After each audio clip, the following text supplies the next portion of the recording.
We're so back, baby. We didn't die on the East Coast.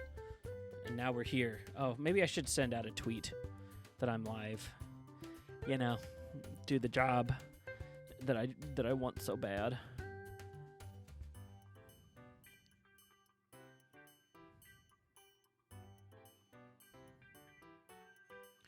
Baby. It's twitch.tv/optimal debauchery.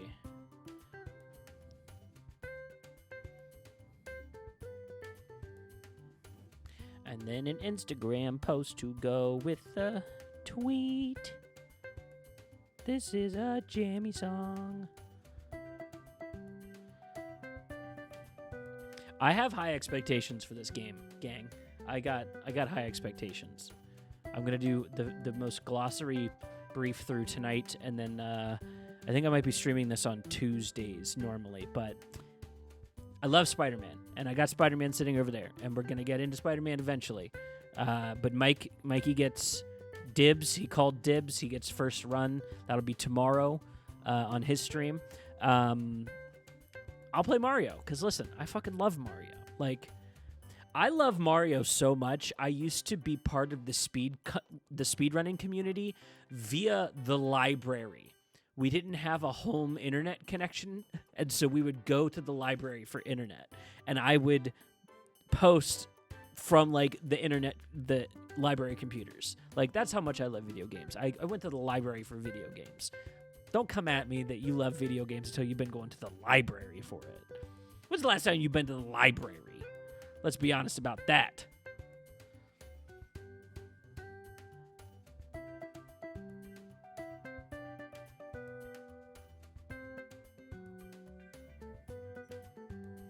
I'm clickbaiting the Instagram post.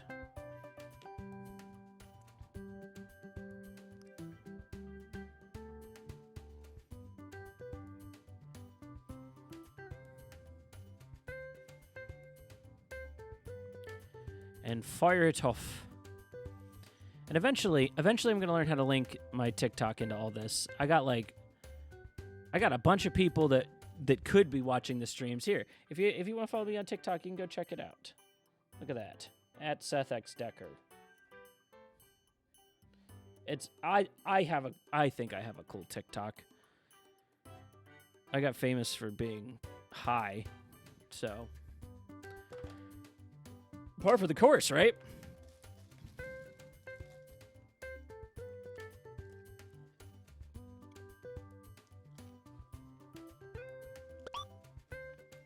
ASMR Pop-Tart eating.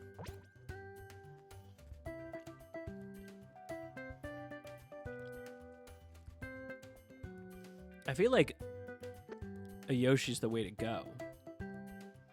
Oh no, if they don't take damage. It's a me. We'll go with the OG. Leave my homie. Never let me down so far.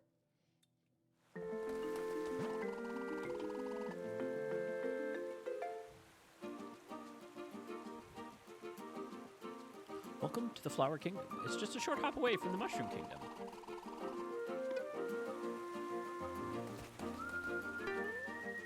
Oh my god. That string pluck. Doing, doing. Hey there. Oh my god, hello. That's okay. You just say hi. Luigi. Wow, so exciting.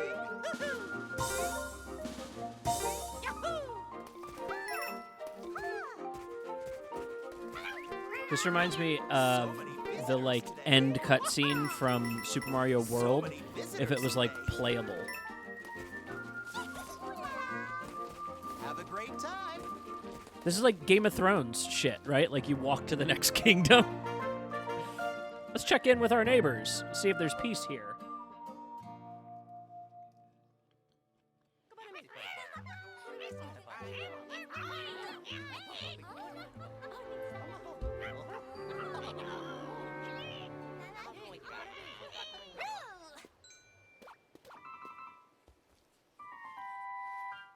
Is Mike Spielman in the chat? Can he confirm or deny if Mario is technically an isekai? I'm just waiting for him to text me something angry.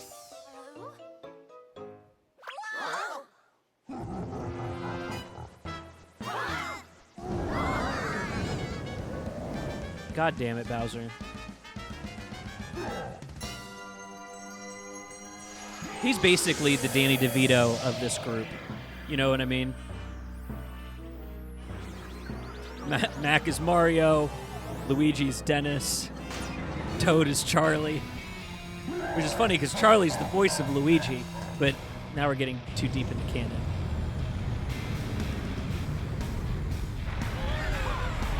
Mecha Bowser? Listen, I'm always here for a kaiju or a Gundam. Michael, does this count as a Gundam?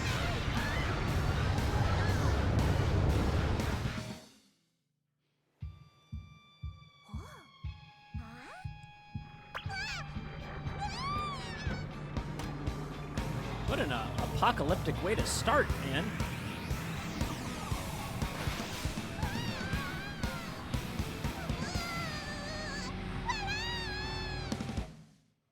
This shit is no good. Look at, we made the little wee man cry. He's upsetty spaghetti. What's that? King Bowser? Spit it out. Can't believe he merged with our beautiful castle like that. It's just so awful. He merged with it. I think we're getting a case for a Gundam here. Or I guess, would that be a Neon Genesis? Would that be an Evangelion? Oh, I'm being so goofy.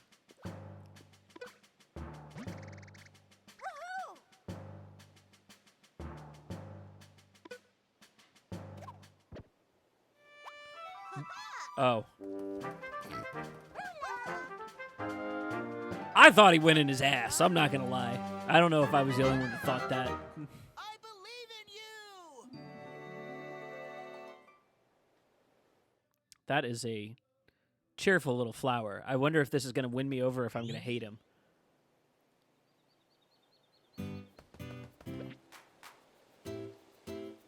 Oh yeah. Oh yeah! Now watch him whip and nay-nay. You always gotta check the beginning of the level. Onward and upward.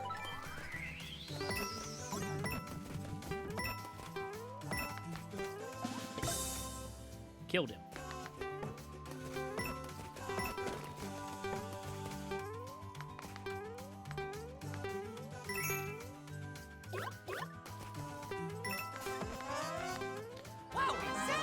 Oh, wow, you get the Persona first level. I love that. Now you can, like, charge through bricks or something, right? Yeah. Hey, well then.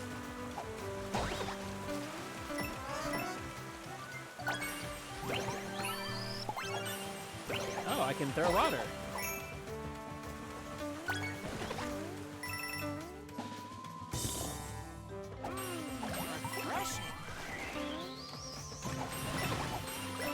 Oh, okay. Having water is a good thing. Because it's the Flower Kingdom. Okay, yeah, that tracks. All right, I'm not dumb. I feel like the game just laughed at me.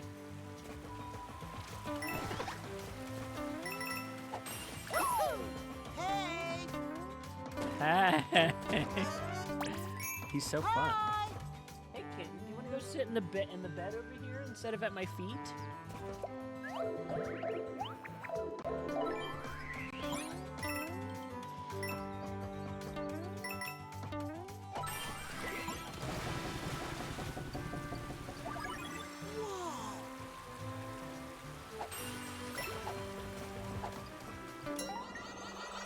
Oh shit, it's time for acid. Mario does DMT.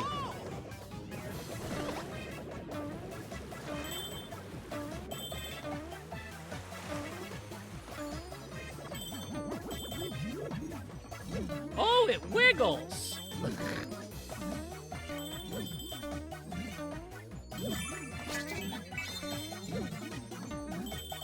You know, I could have gone back for that one, and it will probably bug some people that I didn't, but here the fuck we are.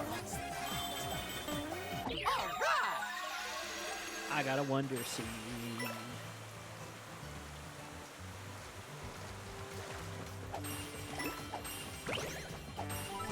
Water scares him? Bye-bye. Stinky. I bet he doesn't shower.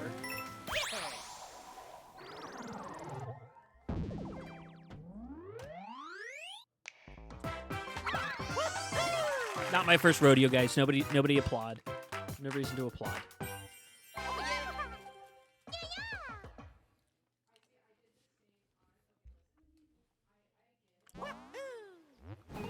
How do I get this kitten away from my feet and into the stream? There's a kitten, like, right here.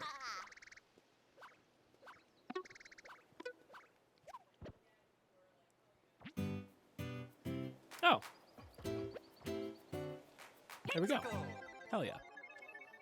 Let's go. Oh, I didn't edit the stream information.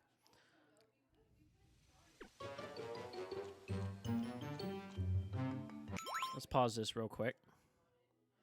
Come on, Seth. Log me in as Optimal Debauchery. Take me to Twitch. Channel. Edit.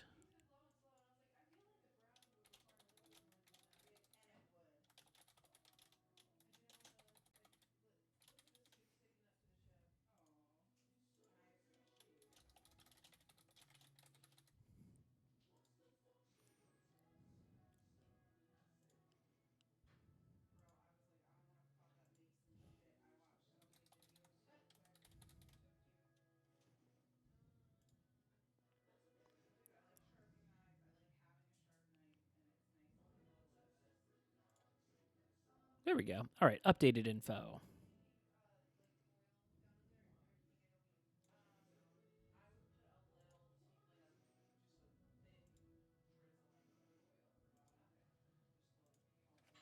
All right, back to it. I see a 10 all the way back there. How do I get back there?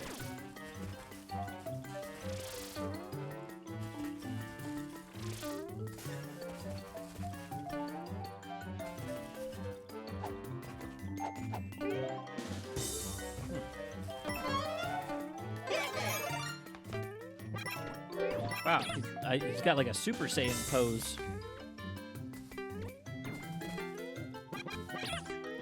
Die!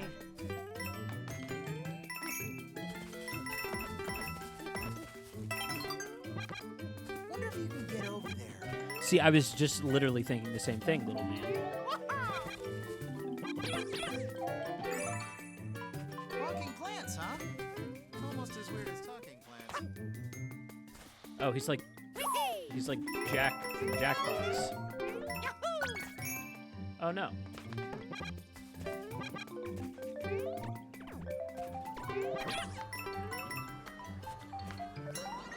Give me that wonder flower. Oh.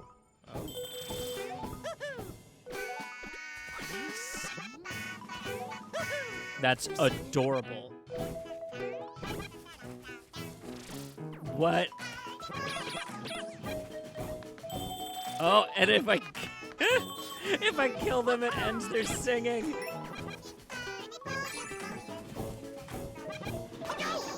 This is too fun.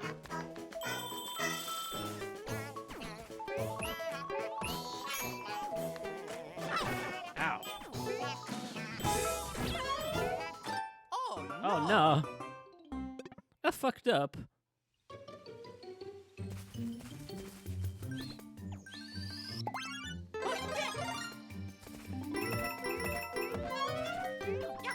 We're gonna go through the musical section again.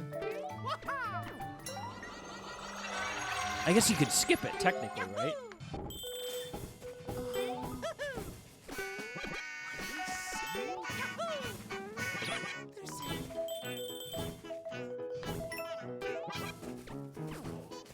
Did the flowers say they're singing?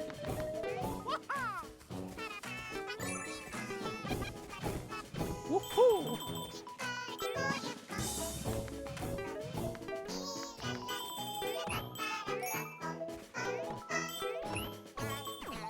Damn, I feel like I'm getting like a showing of what the next Mario movie is gonna have in it.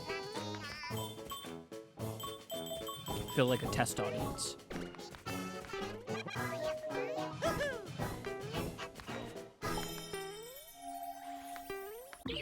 That's so fucking charming, though. Like, how adorable.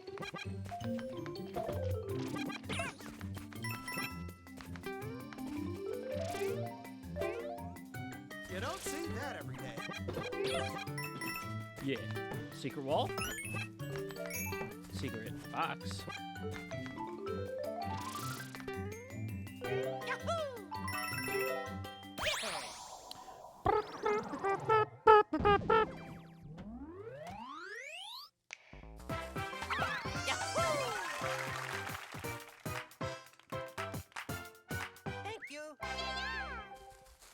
Never in my life did I think I'd get sung to by Super Mario villains, but here we are.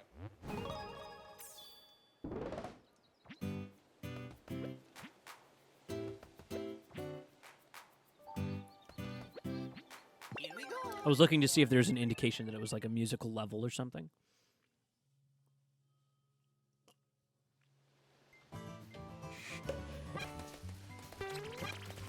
Oh, I don't like him.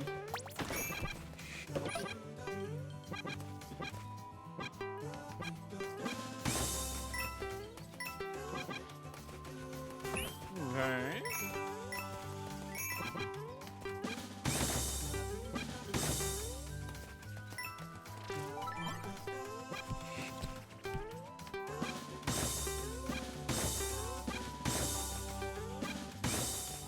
Yeah, I'm not exactly sure what that did.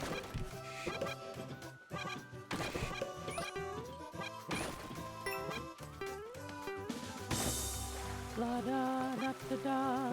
Oh man, I wish I had the fucking elephant guy right now.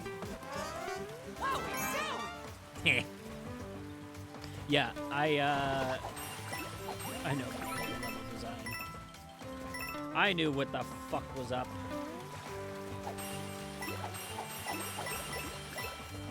What the fuck is up, Kyle?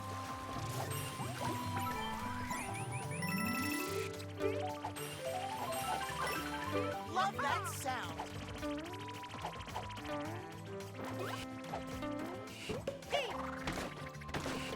Killed him.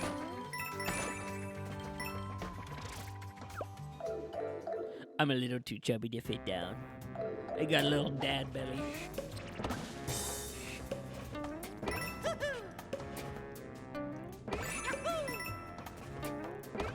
Not my first motherfucking rodeo. Wow, he does a chin up into the pipe. They knew what they were doing. Yow!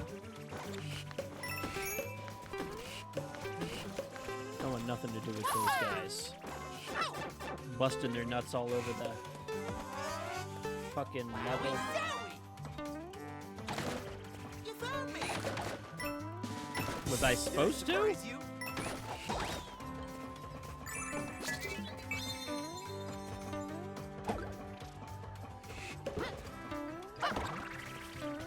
Watch this. Got him. Great job. Holy shit.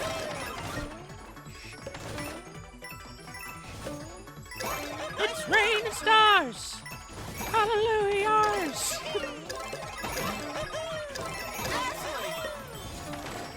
Give me that fucking seed, son. Wonderful. Got him.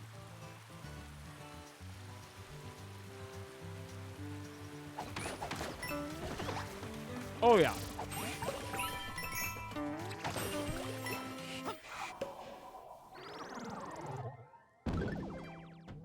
I thought that little thing was going to get him. Thought he was going to get got by that acorn.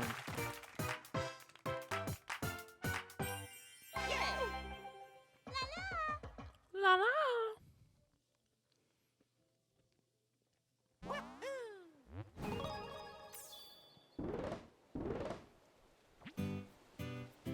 Scram, skedaddlers.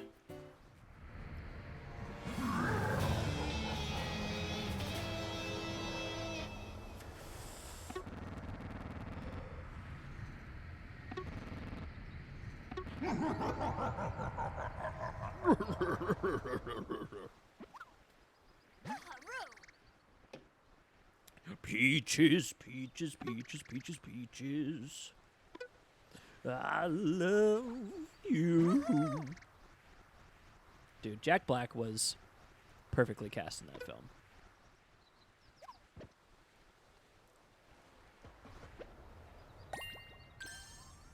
Oh, yeah! I don't want to upset any Mario fans, but my position on not liking Chris Pratt for the movie has changed from he's lazy to he's actually very talented to give a performance that is that, like, unrecognizable. It's his voice, but it's so little him in it that's kind of impressive. He does the flat voice thing so well. Lego Movie, you know. I get it.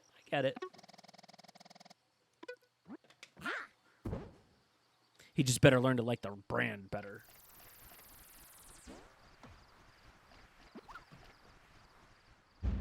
Nora!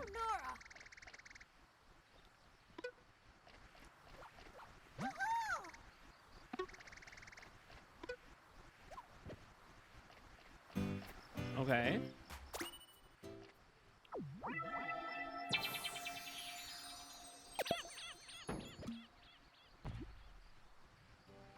So they kill people? Here we go! That's what they do? Nora!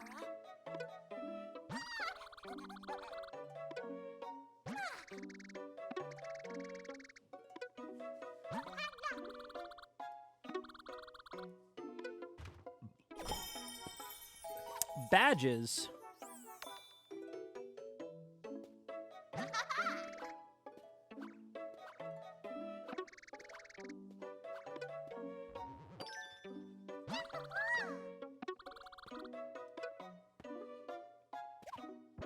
Toodaloo! This way!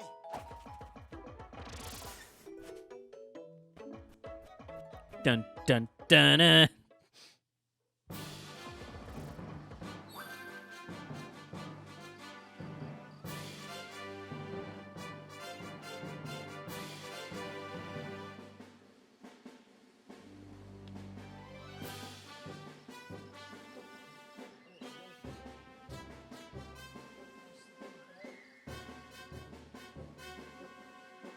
I tried, gang. I did try.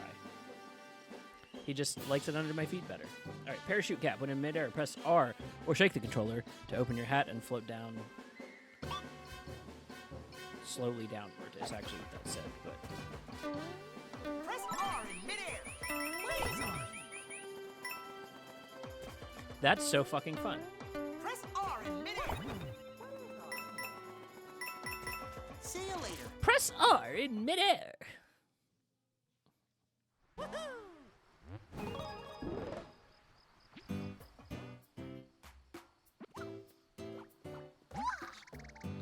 You're such a stinky little man. I just want you to sleep in the bed. He's down under my feet again. Already. We're up!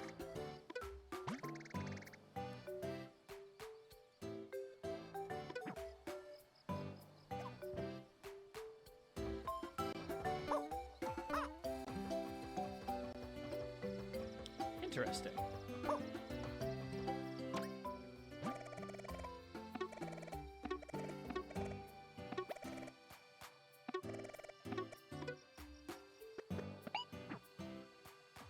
Ah. Here we go! Let's try this.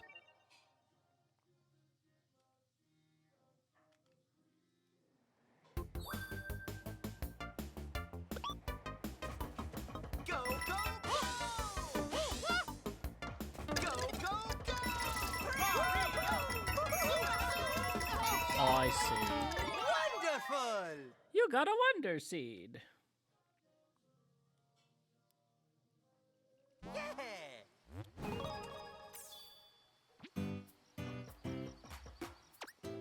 Hello? Okay. I've got some flower coins. What's this?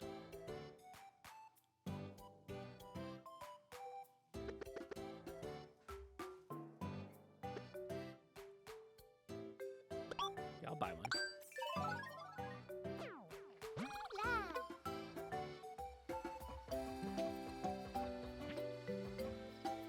Full rush coming through. Ooh, I smell sausage being cooked, guys. Ooh! This shit smells so good.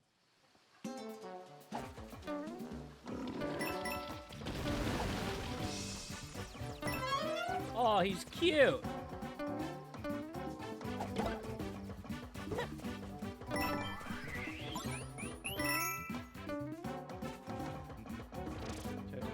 Follow me or?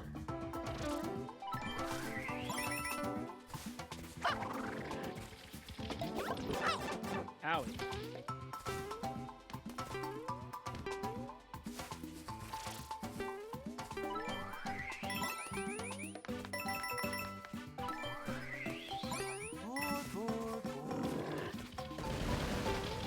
Ha! Truly, I've been the fool.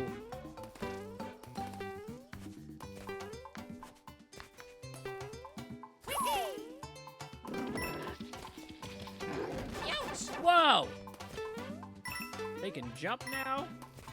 They can jump now.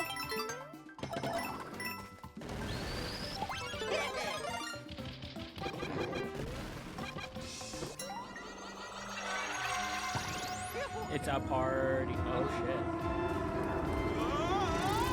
shit. It's a stampede.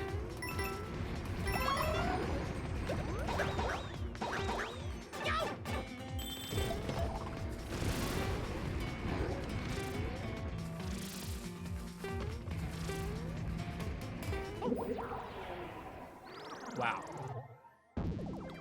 Those, like, you really do not know what the Wonder Flower is going to be. Okay. I can have fun with that. Thank you. It's Pop-Tart corner time. I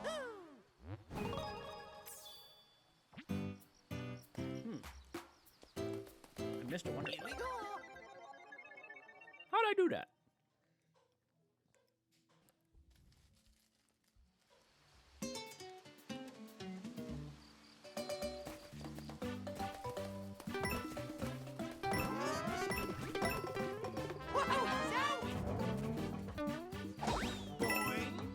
Ah.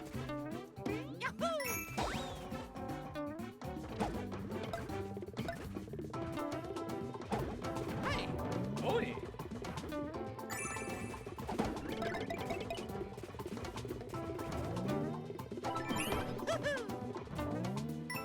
Look at that.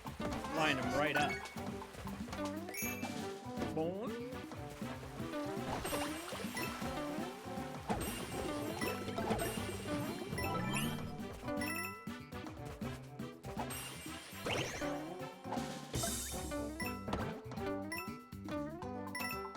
Oh, you know, I just love smashing the Goombas.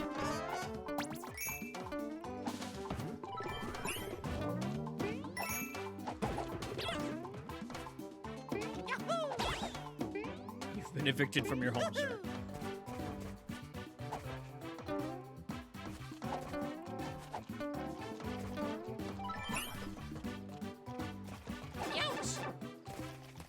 Yeah, what up, Jesse? Oh,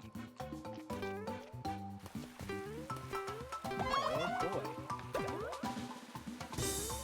Nice.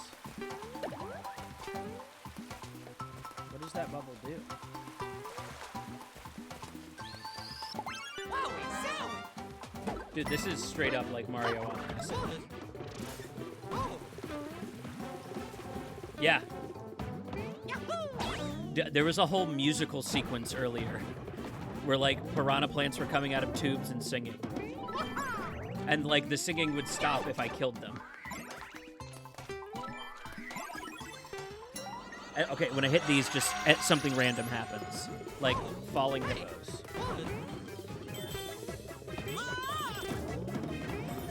Oh my god. Give me that seed. What's happening? Wonderful!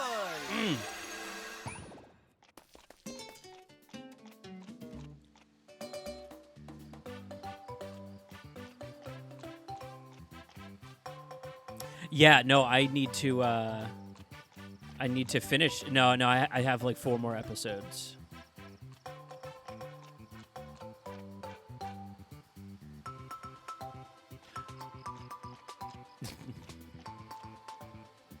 Yeah, every episode I've been like more impressed by the way they killed somebody.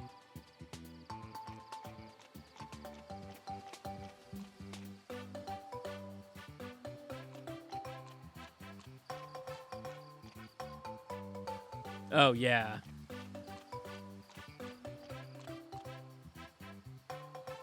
Why is it not grabbing Discord audio?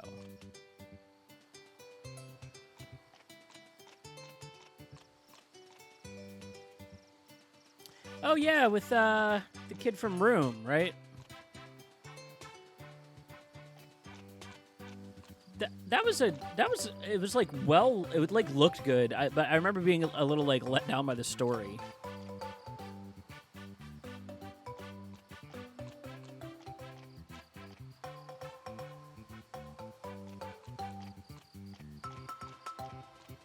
Hush. Oh yeah, I do. Oh man, I like that movie a lot. That's such a tight 90 little horror movie, you know. That sounds right. I don't remember. If it wasn't, it was brought up to be on Film Rescue at one point. I think just because of the premise is so like easy to manipulate, and so it's fun to pitch other stuff.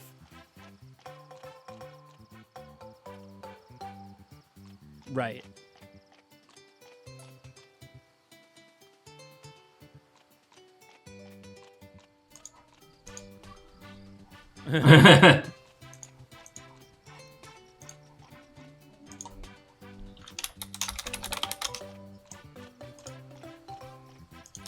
I like Oculus.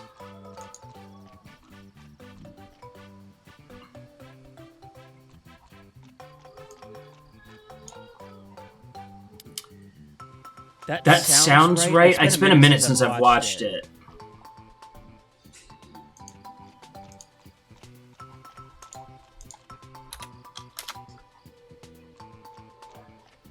Right. Dude, when you find actors you like working with, you gotta work with them.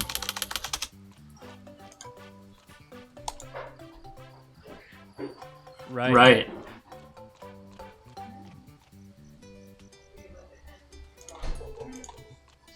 You think so?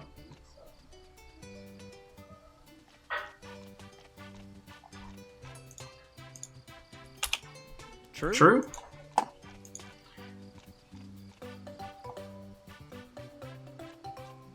I'm gonna restart Discord real quick and see if I can grab your audio in that way. 1 second. Goodbye, Discord. Hello, welcome back, Discord.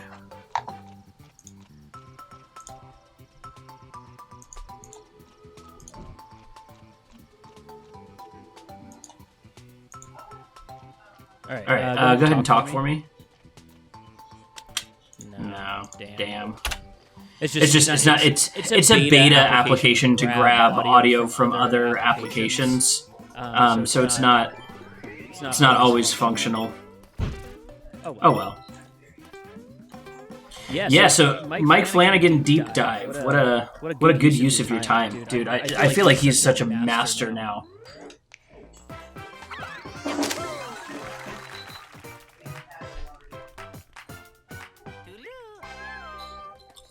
Damn!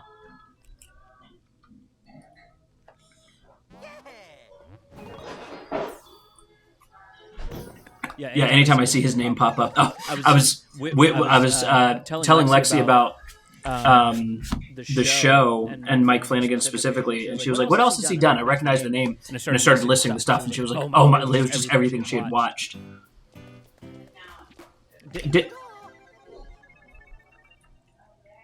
I forgot to even check that one out, if I'm being honest. Interesting.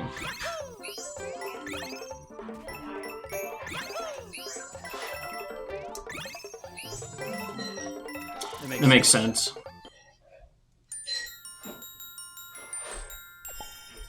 Love that sound. Yeah. Yeah. All right.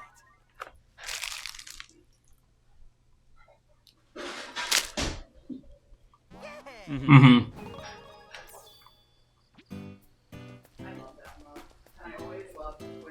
Interesting.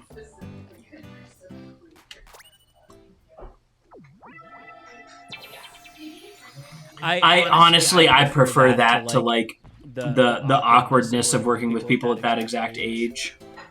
For like heavier material, you know?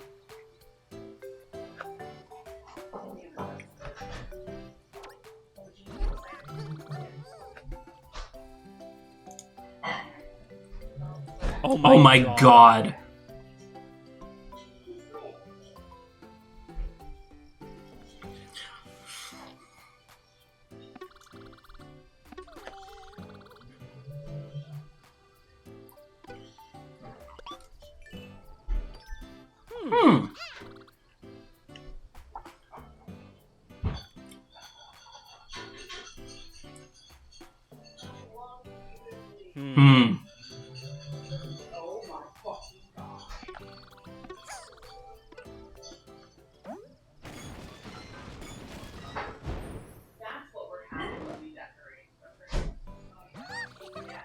Yeah, no, that's painting an interesting read on the show now that I'm like thinking back through the sections that I've seen so far, and it felt like he was a framing device in the show anyways, so like that makes sense. That's a good place to put him. Right.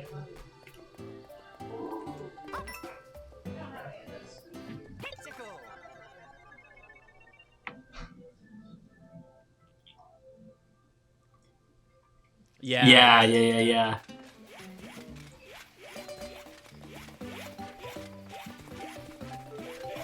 Yeah, I think he just he knows how to work with the casting crew that he has so well. Like look at how much they have put out in the last 5 years.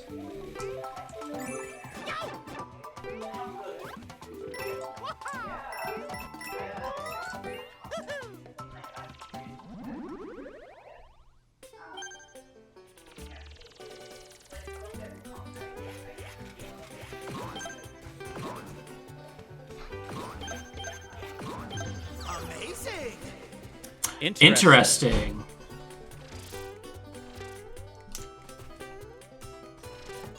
That's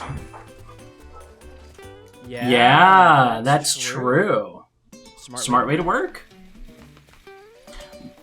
Well, and he's talented, you know what I mean?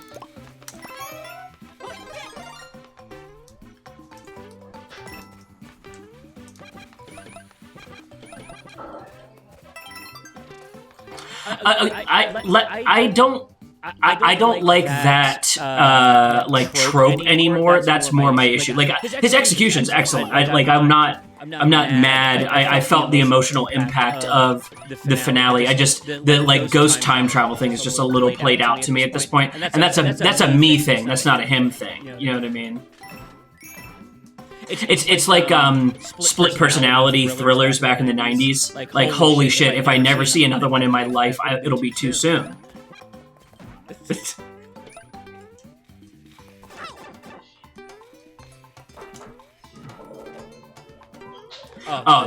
Like buying away. Oh my god.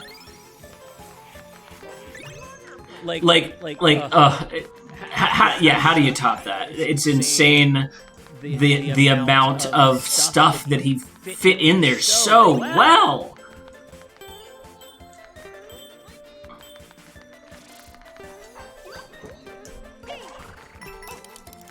Right.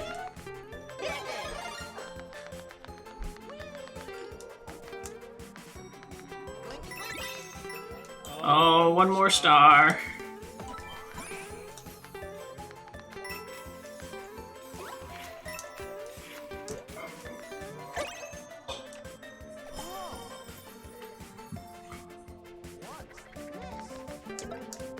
Oh my god! All right. Oh, dude, how great is Mark Hamill in a totally against type role?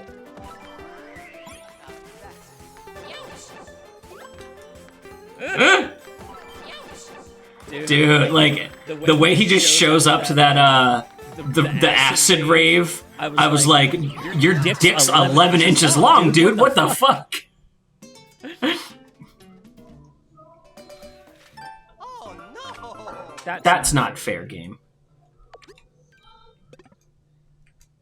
Yeah, no, that was I was not expecting that.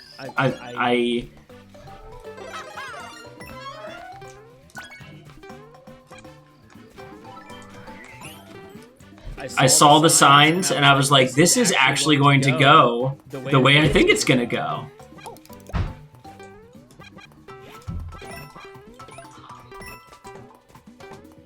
Sorry for the spoilers, chat.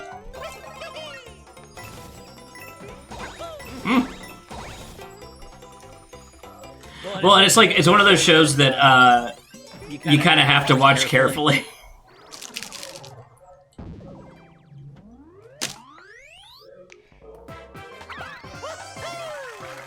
Dude, how many episodes have you laughed at? Because like I'm chuckling at these people.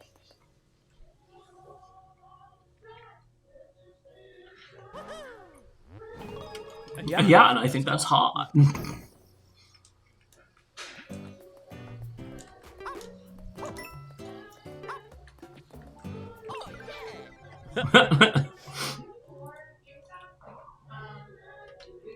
Dude, yeah, he got the comfiest costume you could get.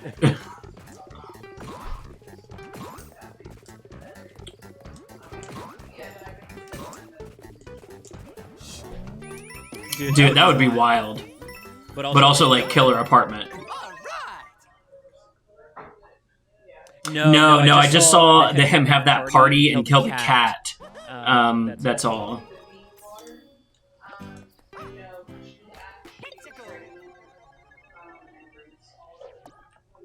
Right. Yeah. Well, and opening shots of the show show you each of their bodies. Like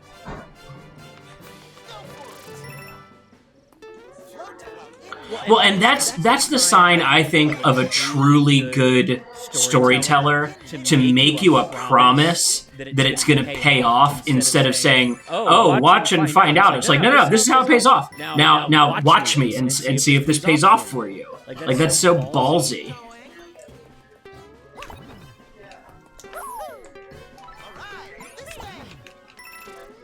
Oh yeah.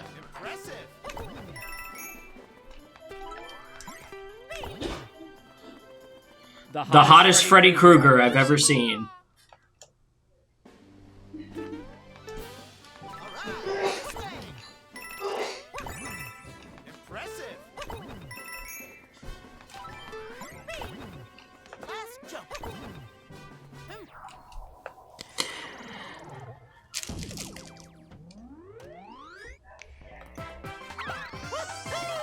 Yeah, it's great. It's like that's the setup, but you've never seen Freddy Krueger like this. You know what I mean? You've never seen it broken up in these like excellent character pieces. It's elevated horror. Oh.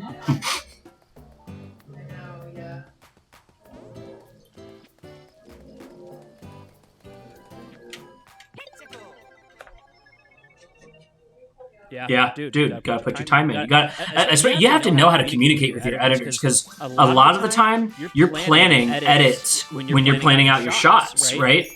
Like as you plan your camera moves and how you want them to move together. Like you have to have some idea of your editing, and like editors hate working with shitty directors that don't understand how to like explain what they're talking about, you know?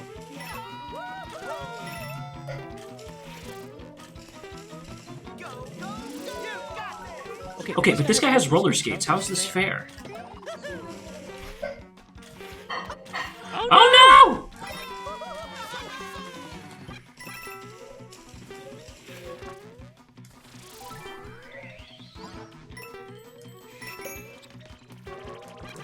Yes. He made the good Ouija movie. He did. I promise.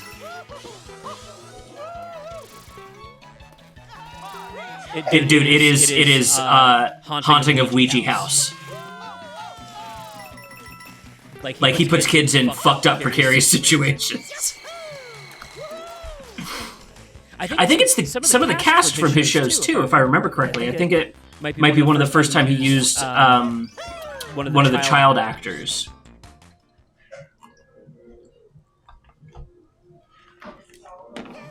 Yeah. Oh, dude. Kate's ass in this series? What the fuck? Actually, her whole storyline is like very... Dude, are you allowed to tell these jokes?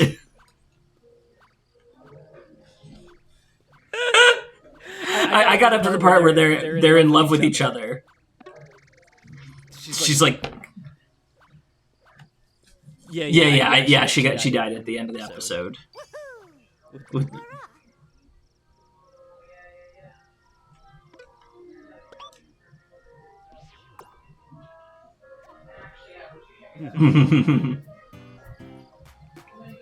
I'm so excited.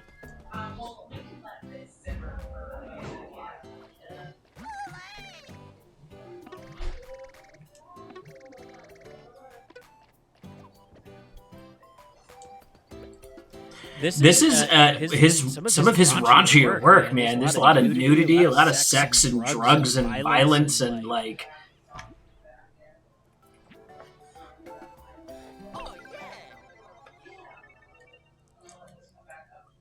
Dude, Baltimore was had a title back in the day.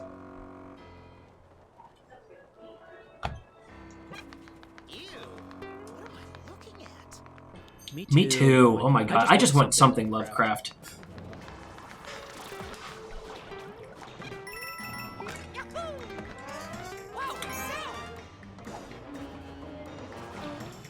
So the short answer is like people are aware of his racism, and it's very like brand tough. So like your pitches have to be it's like Lovecraft and not it is Lovecraft.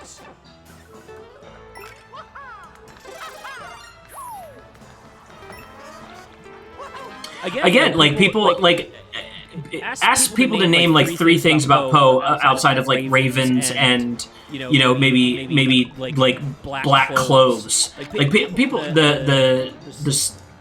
like people don't know stuff about him. Whereas like Lovecraft is now like kind of ubiquitous with racism. But no, I agree. Like I think that is a if I was going to put together like a pitch deck for Netflix, my pitch would be Stranger Things for grown-ups, and it's Lovecraft shit. Not Lovecraft Country, but like the kind of more Mike Flanagan existential dread, scientists learning unknowable knowledge in labs kind of shit. Did you ever see that movie, The Lazarus Effect?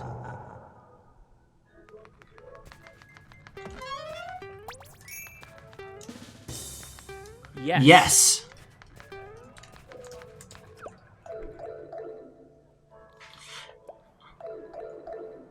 So like the first 45 of that movie are straight up like excellent Lovecraft, and then it turns into kind of a dumb creature feature. But did I?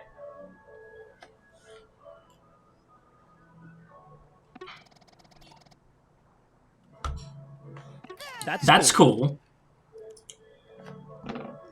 So he's like a zombie detective.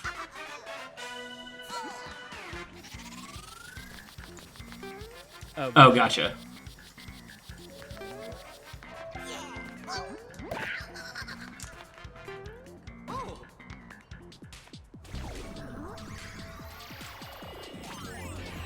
Yeah, sounds like a freak. Certified freak.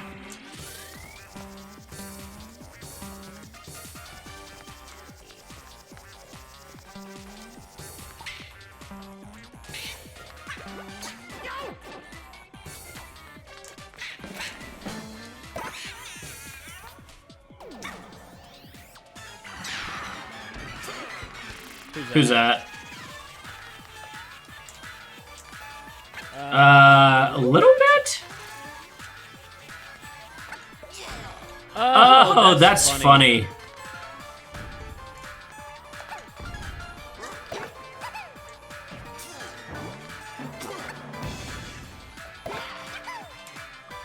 Oh, come on, baby Bowser. How many times do I have to fucking hit you? That many, apparently. Did I ever pitch my Lovecraftian-inspired movie to you?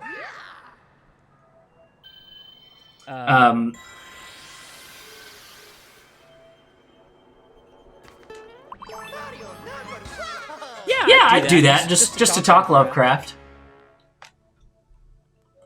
I hate the setup of like underground oil rig. That's my only my only issue. And that's the whole setup for the movie. So like, because my fix would be, could I do different Lovecraft?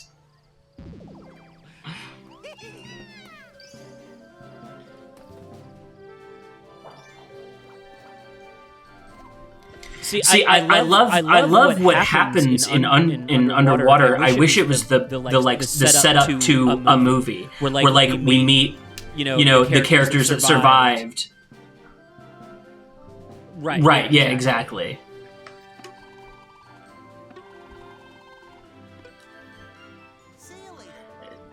Yeah. Right. Rightfully so.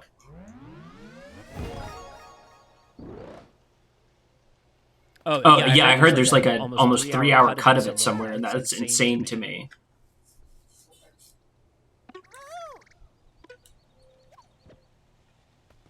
We're going to Dressrosa.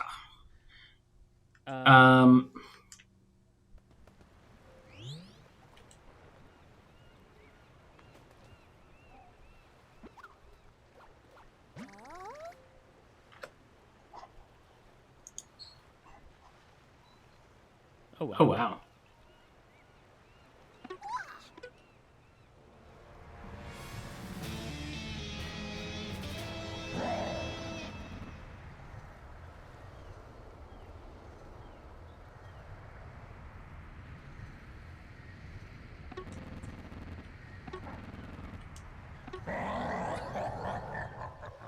Oh wow.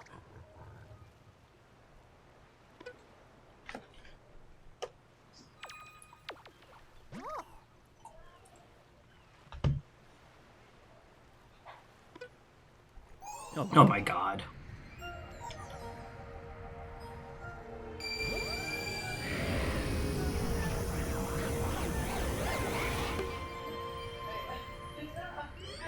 Whoa!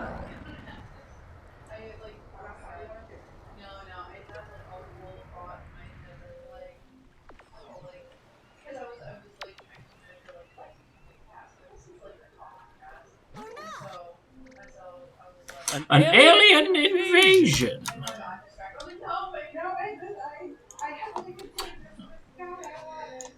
Interesting. Okay, I'm going to do one more reset on Discord and see if I can fix audio.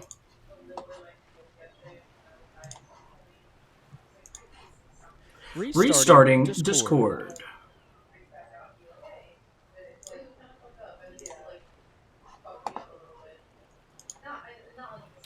Okay, I'm back.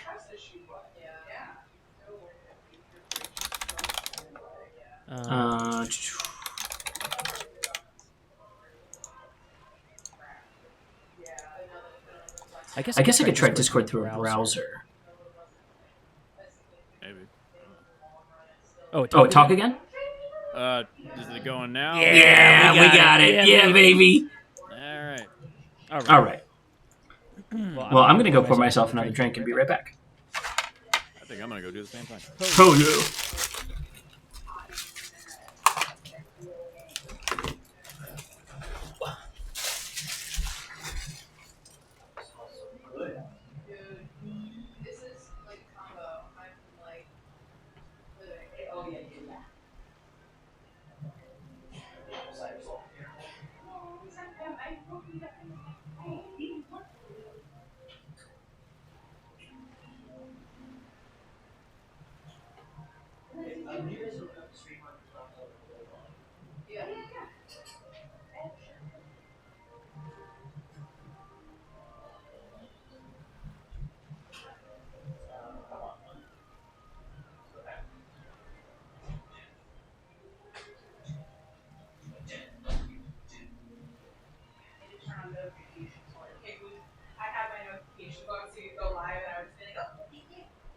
Oh yeah, we're on Twitch now, so you get videos.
I found salted caramel Crown Royal out here.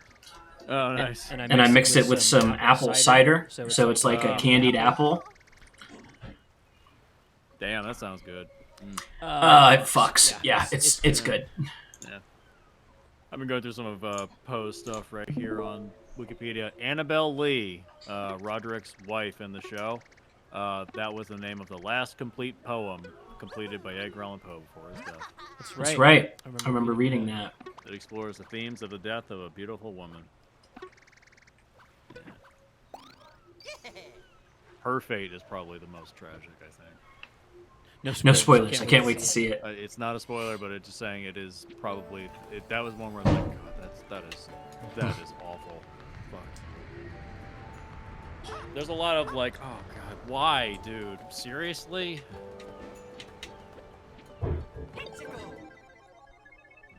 Oh, we didn't talk about Comic-Con.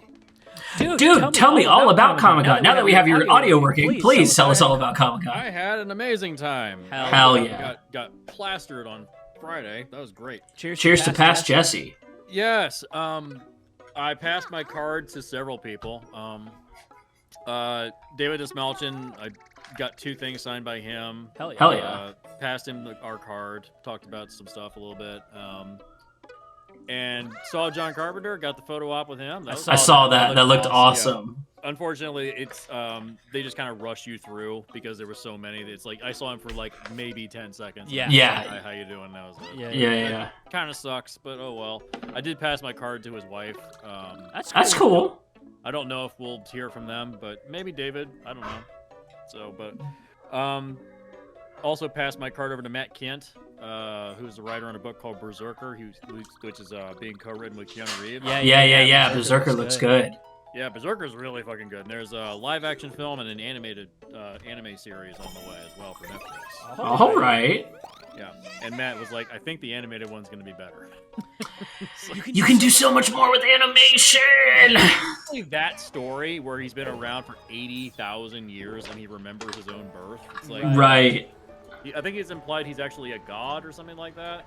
Yeah. I love that. Yeah, it's the implication that God isn't necessarily an eternal being. He's just kind of been around forever, so he knows everything. Which like that's a much more human version of God. That's much more approachable, right? Yeah, it's more interesting. Yeah. And it's not written like an ego project. It's not written like, oh, I'm just gonna put myself in this story. It's like, Yeah. Unlike that Tom Hardy comic book written by Scott Snyder, where it's clearly just he is in the book to sell the book. Is that what he was there to promote? Yeah. He was upstairs in the vendor hall. He's just. I mean, there wasn't really a big line at his table either. I don't think anybody knew he was there. That's so interesting. He just kind of showed up. That might be the way he prefers it, though. Too. From what I understand, he doesn't like being out in public. Yeah, he's a very private person. I saw somebody like some journalist at some interview block was like asked him a question about him being bisexual, and I saw that, and he just shut it the fuck down. He was like, "Oh my god, are you a child? Like, why do you care?" Who gives a shit? Jesus Christ, Let me have my personal life, please. Yeah, you're not invited to my Christmas dinner. Fuck off. Yeah, I had a good time. Yeah, I spent way too much money. Got this awesome Judge Dredd poster. That was awesome.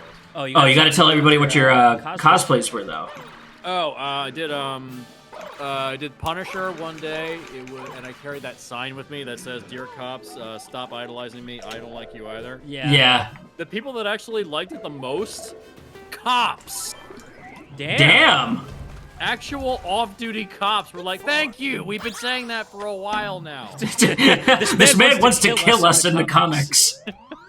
I did come up with a Punisher story as I was driving to work today. I'm interested. He's trying to get to somebody in the police precinct because they're apparently protected, and you think it's actually a criminal. Nope, it's the chief of police. So he walks into the precinct with a bomb strapped to his chest. Oh my god. And if he drops the detonator, the whole place goes up. And so he just basically gets his way to the police chief's office, locks the door, and he has a what do they call it, a body cam on him, and he tricks him into confessing to everything. And then he knocks him out, jumps, and ties a rope around him, jumps out the window, goes into the room below, and he fights his way out the precinct, and then he releases the body cam footage online and just destroys the entire precinct's reputation. Oh my god. And then after that, the DA says it's a massive war against Frank Castle. He's now public enemy #1, and he says, "Good luck." I've got a teeny. That's the way you get around to killing cops. Yeah. No, absolutely. I've got a teeny tiny little thing to add if you're interested. What's up? Okay, so I've had this thought about, like, if you were gonna be releasing information like that online and you had to keep your anonymity, how would you do that? Like, what would be the cleanest? Microchip. He still has microchip. So I thought it would be so cool if a character like a Frank Castle or somebody like that would go to, like, an unhoused person and be like, go to the library with this flash drive, upload this to this website. That way there's no, like, trackable information that the Punisher put it out, right? It's just like this guy following instructions on a flash drive, and then he gets money from the Punisher at the end of it. You know how he, like, collects stuff off of the people he kills? He, like, sets the guy up with, like, help after he goes to the library and uploads this, like, because that's basically a crime to upload that to the internet. Yeah. And so it gives an opportunity for him to, like, talk to another person and explain, like, kind of his process out loud a little bit, so he's not such a stoic, hero. I think it'd be cool to see him, like, it's a person that he doesn't care. They'll never see him again, so he's willing to be a little more honest. I see it as, like, a fun character opportunity. Yeah, I had the idea that he's trapped in a hallway, and there's a couple of cops shooting him from the other end of the hallway, and he has a camera on the end of his gun, and he points his gun around the corner, and Micro is, like, in an earpiece talking to him, and he uses facial recognition to point out which of the cops are dirty and which are clean. Yo! The dirty cops he shoots, and the clean ones he just wounds. And he walks up to one of them and says, "You're still one of the good ones. Stay clean, or I'm coming back." I love that. Yeah. So I can see that as, like, a very visual sequence too. To have Microchip be like, all right, because you're such a fucking dumbass, I coded them red and green. Don't shoot the green ones. Shoot the red ones. Oh god. Yeah. Now I gotta find the money to make it. And a police precinct that would let us do it. Oh, you can turn any place into a police precinct. Yeah. Am I trapped in here? Oh, am I going down? Anyways, other outfits I did. What did I do? Ethan Winters from Resident Evil 8. That was fun. Yeah. That's always fun. I always love hanging out with Sarah. Sarah's TikToks give us the biggest ball. Oh yeah, she's such a sweetie for helping us out like that too. And you're such a good sport in all the videos too. I watched through all of them. You really go for it. Oh yeah, well that's the point. Is that she's apparently done 700 videos as Lady D. Wow. 700, and she got that notification from YouTube saying that there was a lot of those, and she was like, maybe I do too many. I was like, no, keep going. Yeah, no, they're working, right? Like They work, yeah. people love that character too. Holy shit. Even though that character's only in like the first act of that game, which kind of sucks. Doesn't matter, man. It's the sex appeal. Doesn't matter. But yeah, did that, and then I did Kano for Mortal Kombat. I did it for literally like an hour and a half because it was raining that day, and it's not the most comfortable outfit. Yeah. Because it was cold, and that outfit does not hold in any heat, and I had no pockets to carry anything. I imagine having shit on your face is like annoying as well. It's very annoying because I have no depth perception. I mean, I can see because it's just red, but I still, it sucks having that shit on your face. Oh, I bet. And also, I broke one of my props, unfortunately. The ankle, the anklets that carry Kano's daggers. One of them got caught in the wheel well of my Uber. Oh my god. It snapped off, and I was like, fuck. Yeah. But I still had the other piece. I just glue it back together again. And then right afterwards, because the person I was staying with, Luna, she had a Rick Flag shirt. I was like, can I borrow that? And I did Driving It, Skittering to Woodland. But you did a good one. You did the one from when he's really trying. Yeah, when he's actually trying as an actor. I tried that one, yeah. And then I didn't do anything, I think, for the last day. I hold out a little bit of hope for Silent Night. I think making him a silent protagonist was a great choice. Yes, very much so. Gotta catch up on shit this month. I have not watched very many movies this year. I am way behind. I'm excited to see what Mr. Dysart assigns to us this year. Dude, Mad God, that's been on... I think I've watched that like 5 or 6 times. Are we bringing him back for best of? He said he's ready. Oh, okay. He was complaining that we didn't bring him back for last year. I was like, dude, you were not available. You were in Texas. Yeah, I sent him a text message. Actually, let me read this to you. You're gonna get a chuckle out of this. All right. I said, this is your official red carpet rollout to join us at Jaguar Sharks for a Best of the Year podcast in December. Please, oh please, regale us with your weed watches, Mr. Dysart Senpai. And he responded, you're making fun of me.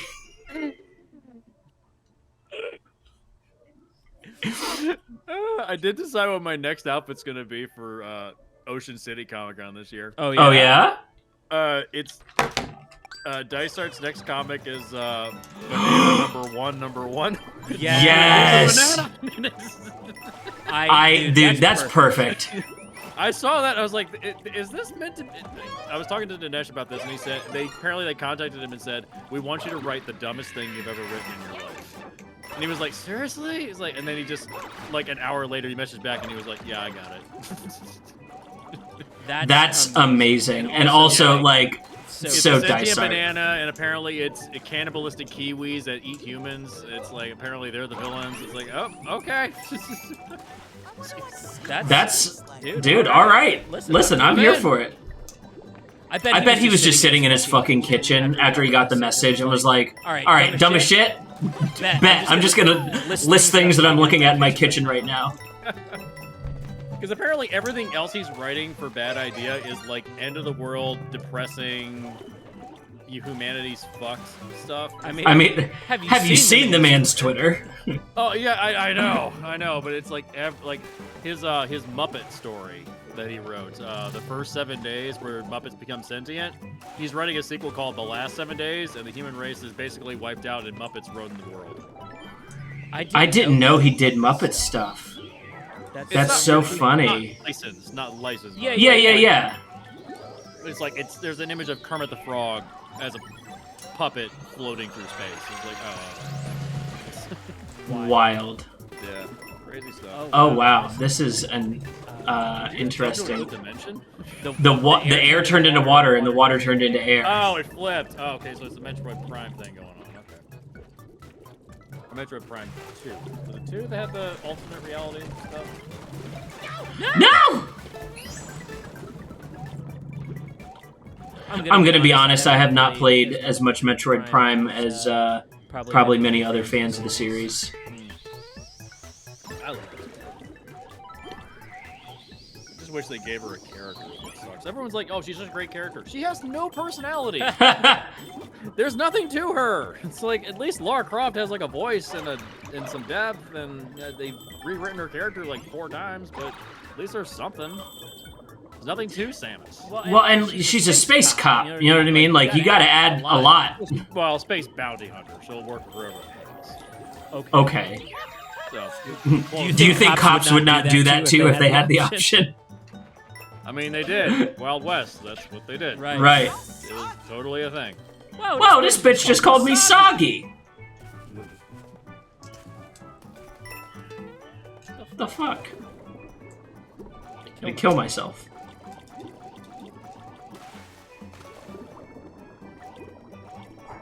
Have you started Baldur's Gate 3 yet, or are you waiting for that one? Oh no, I am not the man to play those kind of games. Okay. Yeah, I don't do RPGs well. I don't do turn-based stuff well. I mean, it's not really turn-based. I mean, it kind of is, but it's more that the story is more the focus of those games. Oh no, totally, and I don't disbelieve that it's a great story. It's just the amount of time you have to sink in. I don't have it. Oh, yeah, that's why I kind of just put it down. I was like, I don't have time for this. I'm midway in the middle of a mission. I was like, yeah, I'm gonna stop. I need to stop. Right. So I just jumped over to Liza P, and I'm having much better time with that right now. Like, I don't understand how Mason already has, like, I think 2 or 3 playthroughs on Starfield. He's on his, like, dude, third... that game is like 100 hours. Man, He's crushing. So much free time, man. Crushing it. I mean, that's all he does. He works and plays video games. Hello, Jess. Bruv. Bro. Bruv.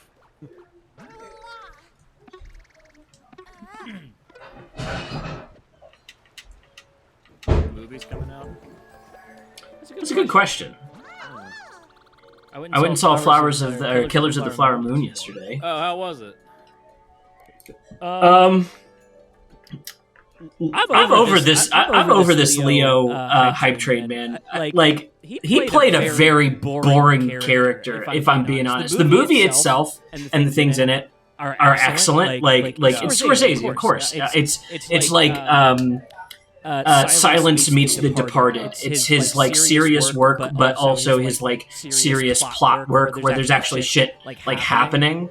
But like God fucking damn it, like they centered the story around the wrong character. Yeah, is it more focused? It should be more focused on his wife, not him. Yeah, his wife is about to inherit like all this money because Marries her just to take the land. Well, he and Robert De Niro and his brother are systematically killing off her family unbeknownst to her. That's the plot. And it's fucked up. Like, it's very hard to watch. But then Leo is playing a fucking nobody. Like, he's playing just a side character that's been turned into the main because it should be about her. It's like her story is so much more interesting. Because you can't center a story like that around a non-white person. When it's like, have Leo in the movie, give him top billing. I don't care, but like, goddamn, I don't like. I'm not worried about what he's doing as this like background murderer. That's not what's interesting. It would be more interesting for that to be a reveal. Yeah. As a side character, but yeah, him as the main. It's very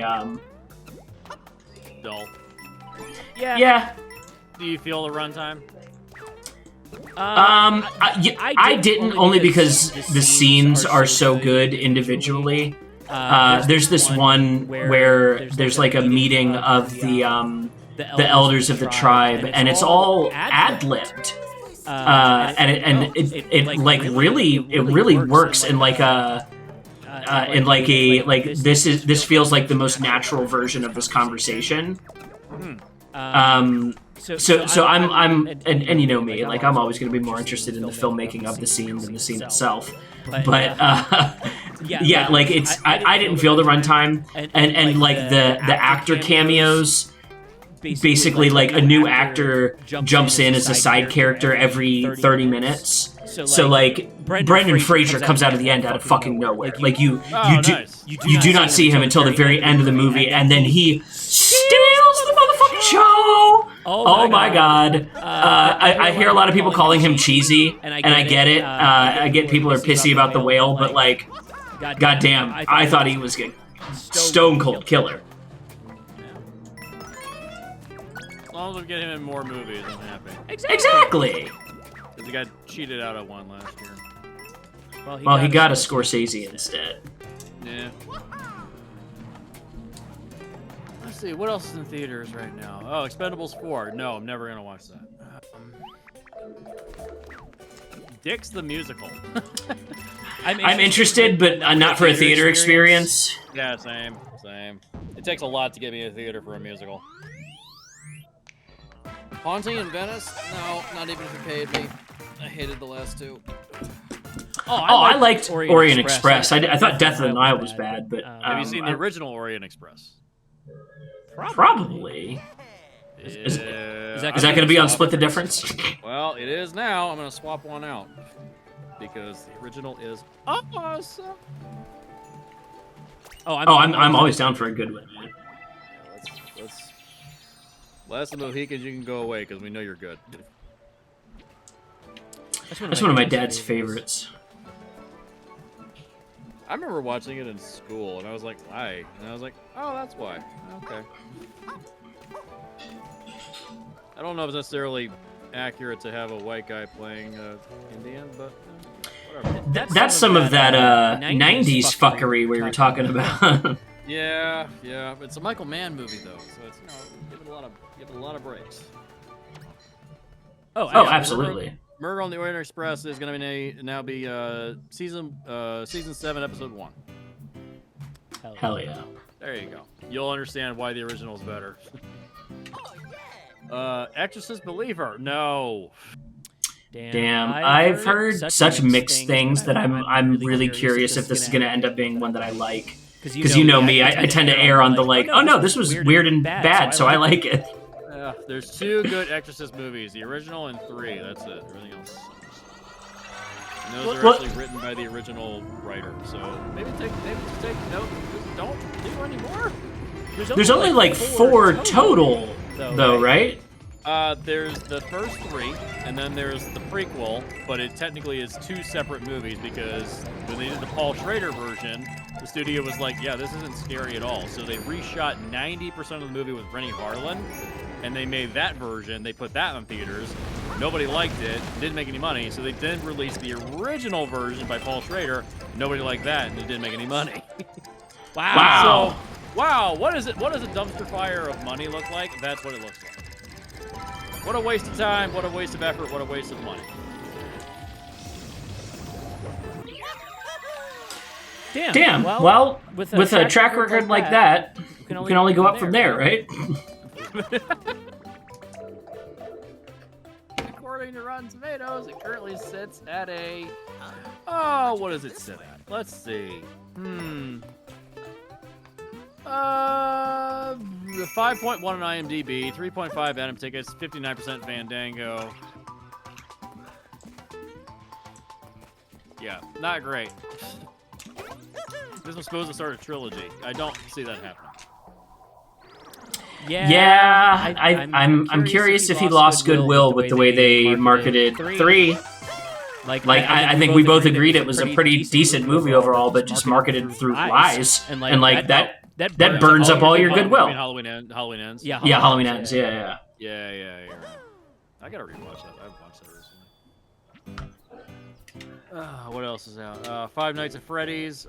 Not for a theater. I'll watch it on my own time.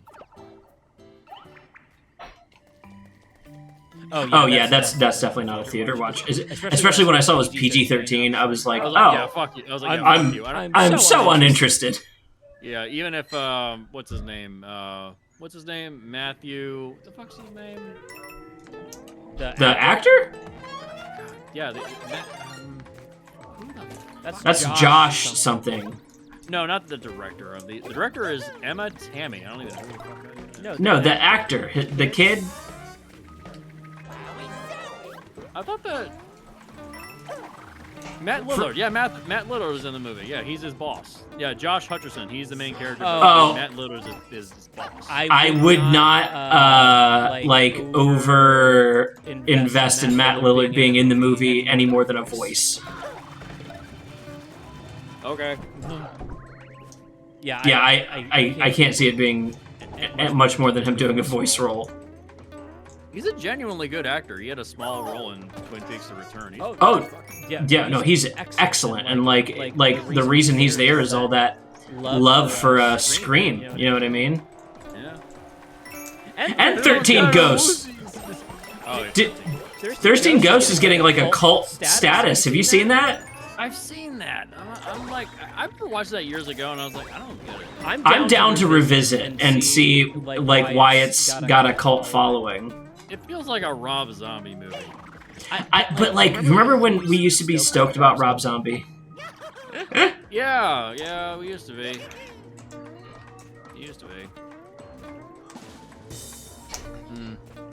Blue Beetle.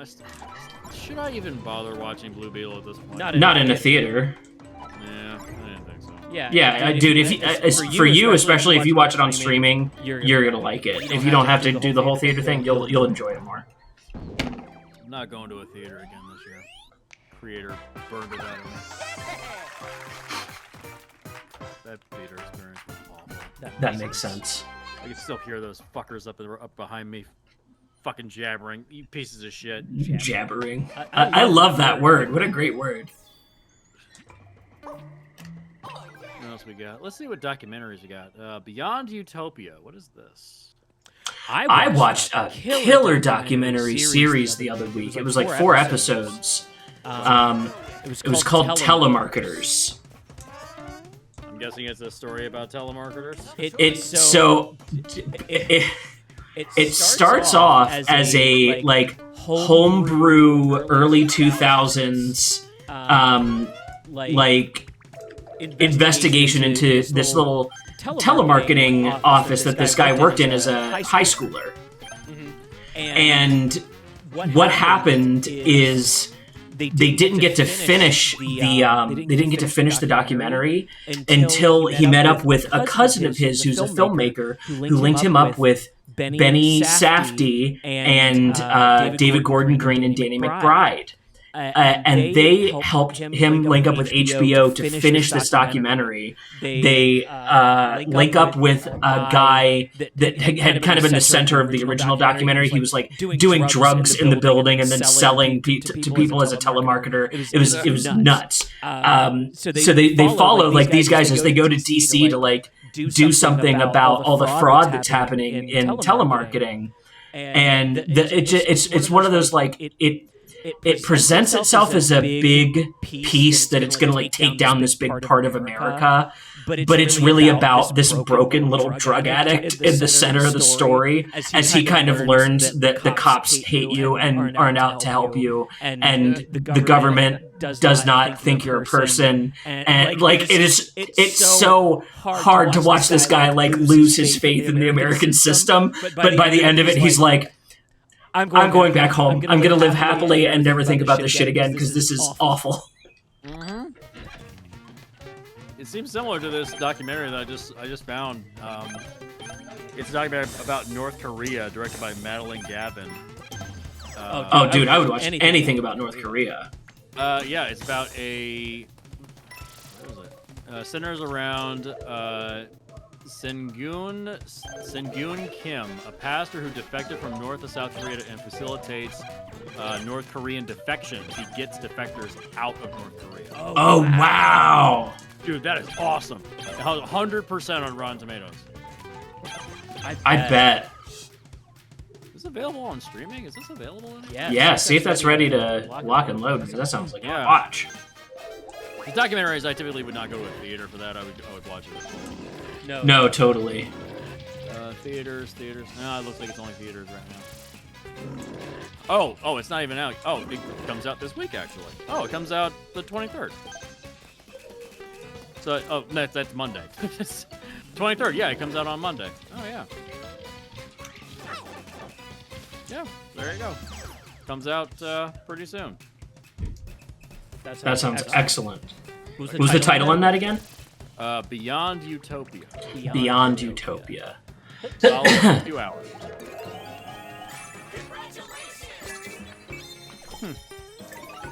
There's a ton of documentaries this year. Dude, it is a lucrative area.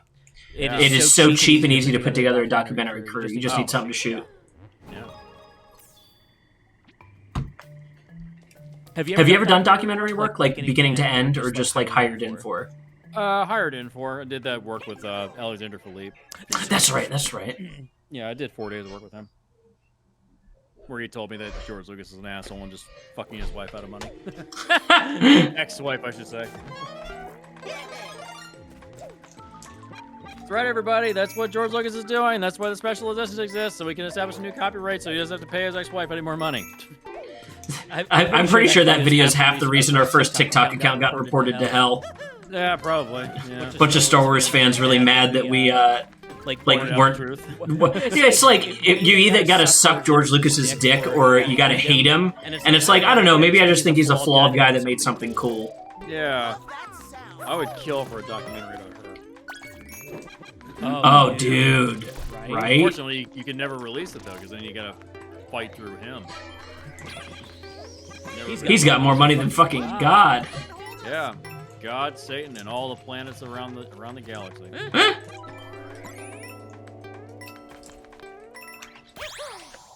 What is this one? Stop Making Sense. Another documentary. What is this? Oh, is it? Oh, that's the Talking Heads documentary. Yeah. That's the Jonathan Demme. Yeah. Oh, this is the last film with Jonathan Demme. Oh, wait. Is this? Oh no, wait. It's a re-release. Never mind. It's the 40th anniversary of it. Mm-hmm. Okay, never mind. I thought it was a thing that just found. Talk to Me is still in theaters. I still gotta watch that. I know you had mixed feelings on it, and I still want to see it. I don't have mixed feelings on like the movie itself. Although I don't know if it's worth a theater watch, to be honest. Well, like I said, I'm not going to a theater, so yeah. Yeah. But like, I'm not sure if they're trying to like trick people like you and I who know how to analyze movies, or if it just is as kind of simple as it seems. Yeah. It's only 90 minutes, so. Yeah. Oh, dude, and it's tight 92. That clips along. Cobweb was the same way. It's tight 90. That's probably my big surprise of the year. I was not expecting a monster ending, if I'm being honest. Oh, you watched it? Yeah, you were. Yeah. The weird spider thing. That was kind of a cool. I thought they were gonna get the girl out, and it was gonna turn into like a Don't Breathe escape movie. You know what I mean? Like it's kind of dropping the elevated aspect and then just making it like a thriller. But instead, it did the opposite. It was like, no, this is elevated. I promise. It reminded me a lot of Barbarian.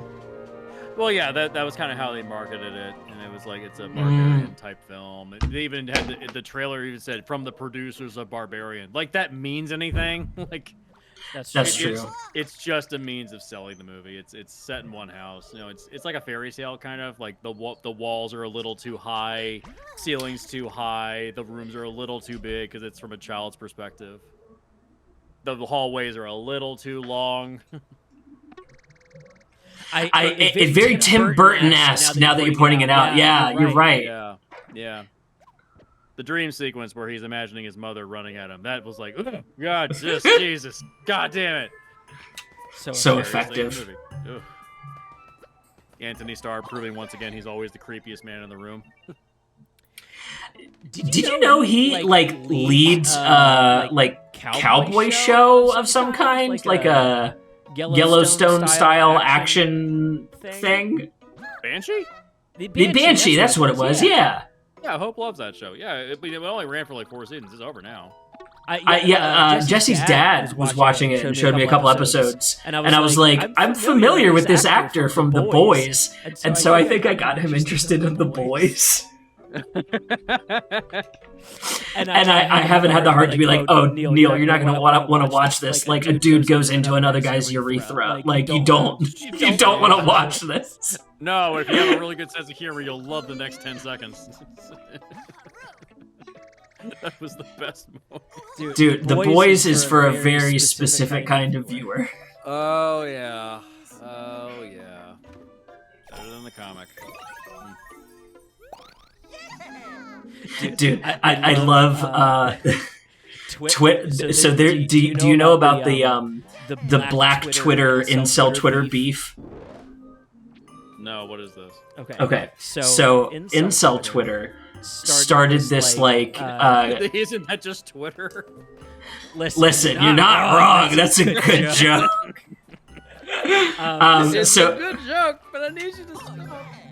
So incel Twitter starts this like viral tweet that's like, who of the evil Supermen can Homelander take in a fight? And it's got like Omni-Man, Superman, or like, evil Superman, and your different character archetypes like that. And Black Twitter just started like quote tweeting it and being like, dude, if you make fun of Homelander's mom, you will win the fight. Like just like dumping on Homelander. Like they're so mad. They're like they're taking the ultimate amount of copium in the comments where they're like, no, Homelander's got like all these. Look at the comics. And it's like, dude, we're talking about Homelander from the TV show. That's a little baby back bitch. He's very different from the character he is in the comics. Oh, dude, in the comics, he's basically like, what if Arnold Schwarzenegger was born in America with Superman powers? Yeah. You know, like he's so macho. Yeah, he's playing a macho tough guy. That's the point. And they've got the point of the character is that it's a because that's where we were at in the 2000s. Everybody was being a macho tough guy because of 9/11. Oh yeah. The comic is very post 9/11, but if you get to it now, you realize all those guys are actually a bunch of fucking pussies. There was a trend post 9/11 to like to legitimize your action hero. He had to be some kind of Marine Recon, Navy SEAL, Army, Green Beret, like some kind of ultimate military man. Yeah. Or go even a step further and say he was like Blackwater. Right. Yeah. So off book that even the dopest people don't even know what he can do. Yeah. I think about like Jack Ryan when I read characters like that, and it's like, oh, he's good at everything. Okay, got it. Yeah, I think of like what's the character? Liam Neeson's character from Taken. Exactly. What did he do? We don't know. He's just really fucking good at what he does. That trend. I love that the new Homelander is like he's skinny and wears a muscle suit, and you know what I mean? Because he's got this. He's a pathetic fucking pussy. Right. He's got the superpowers, but like none of the stance, physique. Like he sees himself that way, but is not that way. Yeah. When they gave him the mommy issues, I was dude, like, okay. That is a hell of an addition to this show. The mommy milk. Speaking of who's the actress? Carla Giano? No, it's Elizabeth Shue. Oh, that's right. They look so similar to me. Really? They look nothing alike. Isn't the wife? Okay, Jesse, you're about to make me Google something midstream. The character of Rebecca in the show. Oh yeah, her. Yeah, absolutely. That's yeah, absolutely. Okay. I can see that. But you're talking about like the runner of Vought. No. Not who actually drank the milk, but like the center of his affections in the first season. Oh yeah. I can see. Butcher's wife. Yeah, Butcher's wife. Yeah, that she looks a lot like Carla Gugino. Okay. Yeah, that's what I was going for. Okay. I was like, it's either Carla or someone that looks just like her.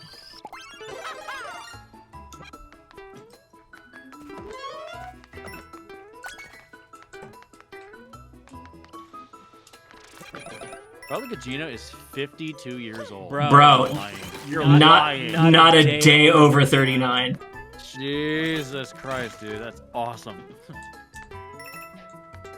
It's because she's unproblematic as fuck. Like we are, I think, in the next couple years going to experience like her renaissance. People are starting to look back at Spy Kids and go, "Holy shit, she was like everything in that movie." I like that first one. First one's fun. Everything after that kind of sucks. I mean, Rodriguez was like, "I can do anything with a green screen? No way!" that is RR working out of his garage and having so much fun at it. Well, good for him. Unfortunately, the movies that he made didn't age well. They're for kids, dude. You know what I mean? Like he cranked out some like and think about the stuff that we loved as kids. How much of it is like so dark and doesn't age well? I don't know. Maybe that even one that he made, Sin City, that did not age well at all. Woof. Boy, there's a lot of shit that I would never ever want to watch in that again. There's scenes in that movie that I like, but overall the movie is just like, this is just racist, misogynistic, hateful, miserable. Ugh. Dude, the post 2000s were a rough time. Yeah, we were going through some shit. The white men ineffectuality of our country was going through some shit. Yeah. Oh, Equalizer 3 is out? I didn't even know it was out. It's very cute. Is it better than the second one? The second one sucked. It is as good as the second one. Okay, I'll skip it then. Never mind. I like the first one. The first one's pretty good. So okay. The second one is meandering, right? Like it really does. Pascal in it, I know that. It does, and he's the final boss, and it is essentially a Metal Gear Solid cutscene. Do you remember the Revolver Ocelot fight where you can outlast him if you just hang out in the jungle for 3 days? Oh, that's the sniper fight at the end in Metal Gear Solid 3. It's that in a rainstorm. Just stands there and talking, just doing nothing. It is the two of them making their way across like a sniper battlefield through the rain to try to kill each other in one shot. Boring. So okay, if the second one is meandering, the third one is like unrelated. It's like an appendix. Double check me on the Wikipedia. If I understood correctly, the movie starts off with him going after an Italian mobster that is not super related to what the events of the last two movies have been, and then he just spends the rest of the movie in Italy. Like he retires there and finds this like, and I know they're doing like a found family thing, and for like I said, it's cute, but it's totally unrelated from the last two movies, and so it's kind of like, what are you wrapping up here? Secluded winery in Sicily. Robert McCall. That's his name? I thought he was just a dude. Never mind. Kills.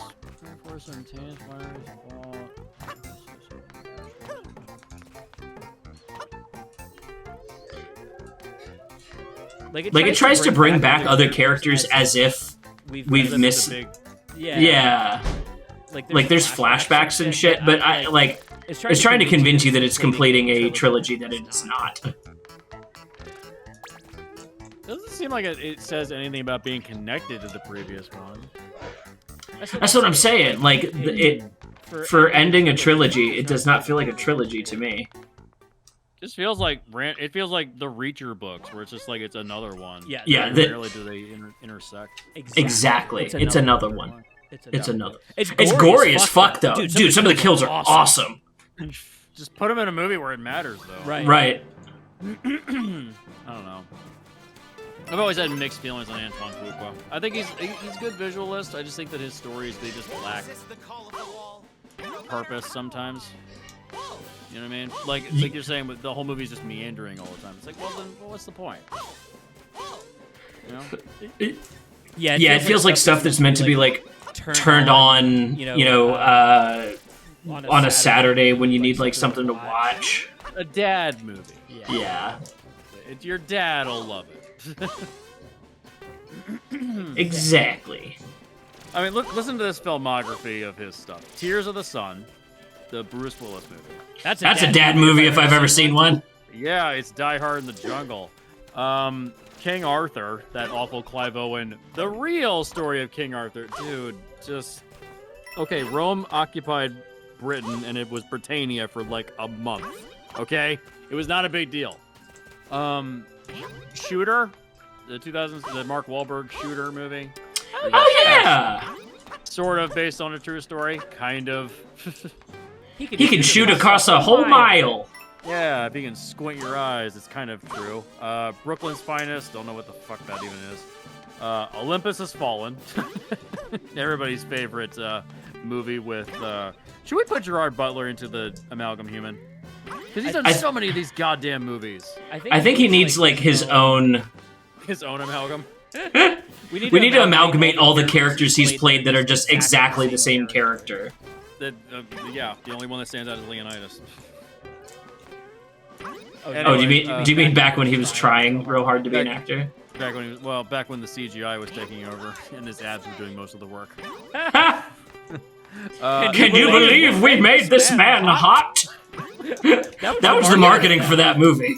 He even admitted that he does not like working out. He mainly just surfs and he just eats cheeseburgers. He mainly just doesn't. Hell yeah. Hell yeah. Good for him. Southpaw, I would love to put that onto Hope Show Mind Brain because I think that's a horrible way to illustrate anger management. Interesting. Because they tell him when he goes to court, they say you have to go through anger management classes, and then you never see it in the movie. He's such a fucking asshole the whole time. I think that was just Jake Gyllenhaal just playing himself. Dude, he just loves to play sweaty guys. According to his ex-girlfriends, he's apparently a douchebag. Anyways, after that, he did Magnificent Seven. He did a movie a year. Yeah. The man works. 2, 3, 4. Wow, okay. Equalizer 2, Infinite. What the hell is Infinite? That was that Mark Wahlberg one about immortal people. It was kind of dumb. Oh, wow. Oh, yeah. Released in COVID pandemic. Oh, yeah. Jesus Christ. Nope. No, thank you. And then he did American Dream, American Nightmare. This documentary. The Muhammad Ali documentary. I mean, he's not a terrible filmmaker. I just feel like he's very misguided with some of the ways he does stuff. Well, Training Day is still great, though. Training Day is amazing. I've never seen Training Day. Oh, fuck, dude. That movie is awesome. I love the movie. Replacement Killers was his first movie. Fuck yeah. Really? Yeah, that was his first feature. Replacement Killers was his first feature film, 1998, with Chow Yun-fat and Mira Sorvino. Yeah. The movie he followed it up with Bait. That is a terrible movie. I don't know if I remember Bait. Who's in that? Jamie Foxx. Basically, the cops are using him as bait to lure out a serial killer. It's really bad. Wild. It's an interesting premise. It's just fucking terrible. It's really boring. They try to put funny Jamie Foxx into imagine Jamie Foxx in Silence of the Lambs. Like funny Jamie Foxx in the middle of Silence of the Lambs. That's what it feels like. You know what? Don't you dare. No. What year was that movie made? Bait or Silence of the Lambs? Bait. 2000. Okay, that makes sense. Do you remember? In Living Color? Yeah, okay. No, not just in Living Color. The early 2000s being the green lighted period. Like, no matter how dumb. Put anything on Put screen. anything. That sounds like you explained exactly what the pitch deck was. Hey, what if we had a funny character inserted into the Silence of the Lambs to make fun of how like serious this is? Oh God. I can totally see that. Yeah. That's true. Like, think about all those fucking non-movies, like epic movie and superhero movie and like anything. Meet the Spartans got greenlit. Which is essentially what if you put somebody funny into the 300? Yay. Will Sasso is working his ass off in that movie, but it's to no avail. To no avail. Yeah. Oh, here's something. He directed a lot of music videos back in the 90s. He directed Gangsta's Paradise. Yep. That music video. No shit. Yep. Oh, wow. Have you done any music video work in your gaffing career? Yes, I have. It sucks. Oh no. Oh no. It's miserable. It's long hours. It's usually non-union. Worked on one for 18 hours. Got paid a flat fee for the day. It was awful. And we were shooting in like the shittiest part of Baltimore, right off of what's that highway as you enter into Baltimore City for 295? What the hell is it called? Begins with a P. Oh yeah. I know where you mean. Heading past like Ravens, the Ravens Stadium and stuff. You're not passing Ravens Stadium yet. You're on the way towards it though. Okay, yeah. The not the Parkway. I know what you mean. That's what a terrible place to spend 18 hours. Oh my god, dude! I drive through there as fast as I can every time. This is gonna drive me crazy if I don't find the location. I have to. You got it.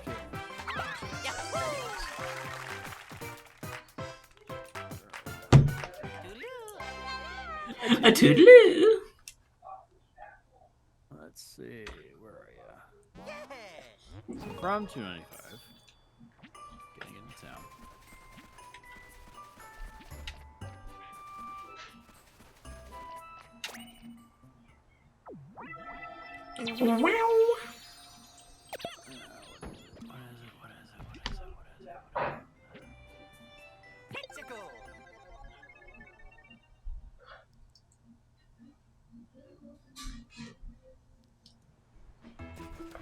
What's the name of it? Damn it!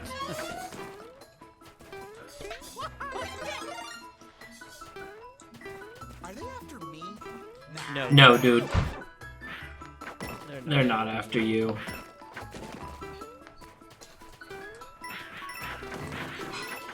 Okay. I'm understanding what this game is right now. What is it?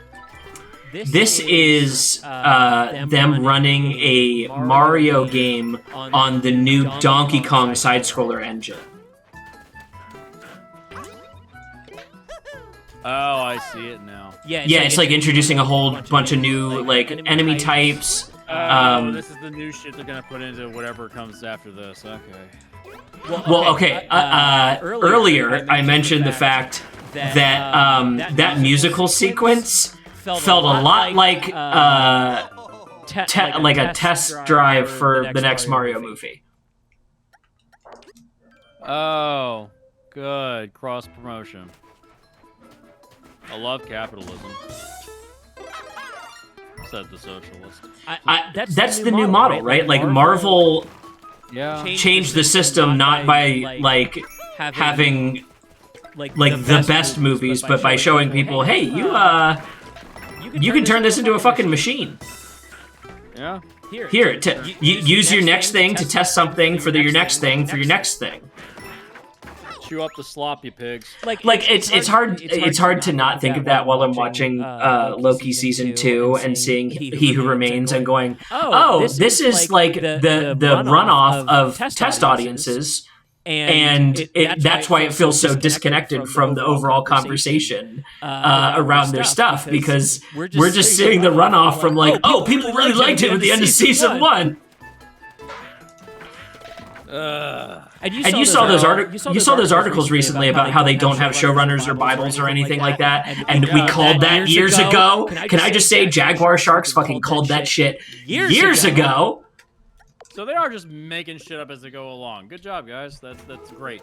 It's like every other fucking network and every other fucking company has a show Bible to just keep you on track. Dude. It's revealed. It's like they're just making shit up as they go along. Well, and think about all the hate we got on those Star Trek videos recently, where like the whole thing boils down to J.J. Abrams doesn't understand the Star Trek show Bible. Yeah. You can't transport across the fucking galaxy just because at a whim. Well, and the show Bible has in it a character must learn a lesson on top of a sci-fi thing happening. You can't like just do the characters or just do the sci-fi. We as fans expect a combination, and that's that show Bible teaches you how to do that. In those movies, very few people learn anything, and when they do learn anything, it's because they need to get back into original continuity. Like, the ending of 2009, it's just, oh, let's just get the old crew back together. That's all. Everyone just learns to work together. And then in Into Darkness, there is no theme, there is no growth, because they just basically reset everything again. If anything, I guess in Beyond, there really isn't much growth either. I mean, there's a little bit, but not much. There's like a little slice. There's like a blip on the radar, but but I could still give Beyond a pass because it was not Into Darkness. It's like the vote between Biden and Trump. I voted for the other guy because it wasn't the other guy. Right. Yeah, I like Beyond because it's not Into Darkness. That's why. Oh no! Come on. What happened? I'm trying to send you the Stranger Things pitch deck.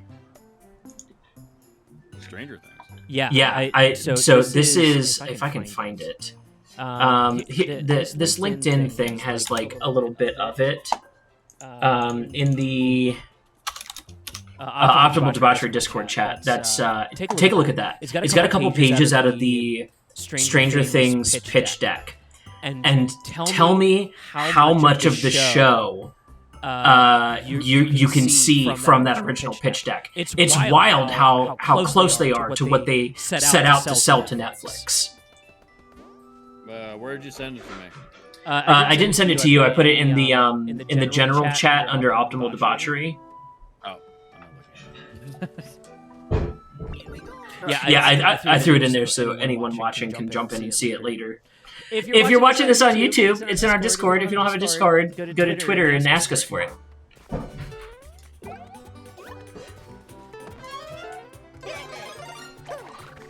I love having a fucking private Discord. That was our mistake the first time. Yeah.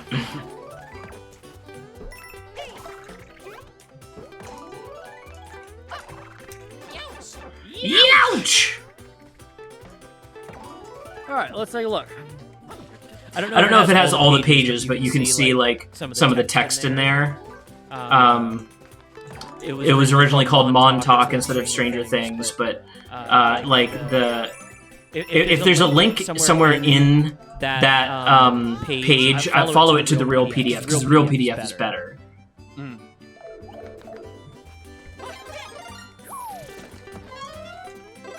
Montauk Conspiracy Project. I mean, that's kind of what's in the show.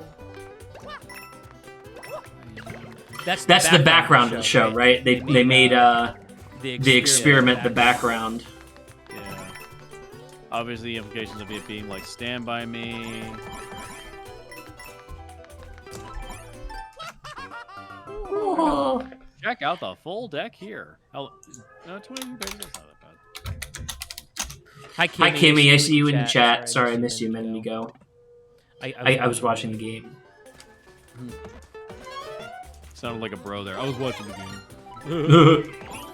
Yeah, you know, the game was on.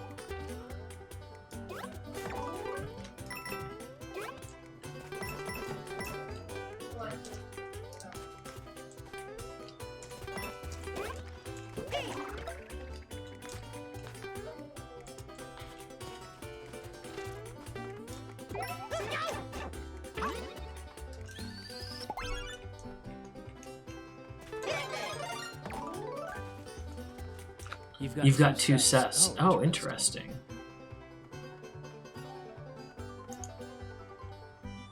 So far, what I'm reading, this is mostly what's in there. Right? It's like very... yeah. It's very close to what they sold. And I think that's so... like proof that J.J. Abrams should know better. You know what I mean? Like, you should be able to pitch this well. Yeah, especially at the point that he's at in his career. It's like, this should be secondhand. Like, you should know to do this. Yeah, this is exactly like what's in the show. Maybe there's like a few changes here and there, but for the most part, this is what's in the show. Granted, I didn't watch past season 3. I kind of just gave up. Well, and like season 3 is not really mentioned in that first pitch deck. Well, I mean, I just season 2 was awful, and season 3 was like I barely remember it. 3 was Jurassic Park. 2 was Aliens. Dog shit. It's called dog shit. Then 11 meets up with the X-Men just to tell her to go back to town. I don't hate the idea of like X-menifying this universe. I really don't. I wish it had been more natural. Yeah, just shoving it in there just made no sense. Like, why do they just magically appear? Why don't they take her back to town? Why not bring them into the town?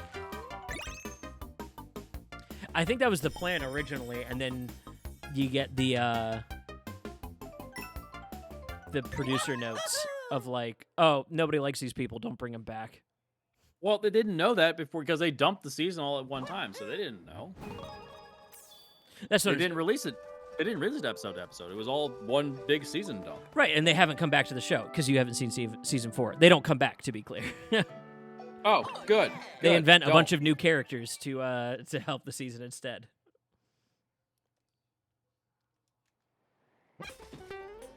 Isn't like season 4 like a bunch of like 2-hour episodes or some shit? It's movies, my guy. It's like fucking movies. God, what is the point? Just to have a parallel dimension show. What a waste of time. I don't know. I'm just over the Stranger Things thing. I'm just over it.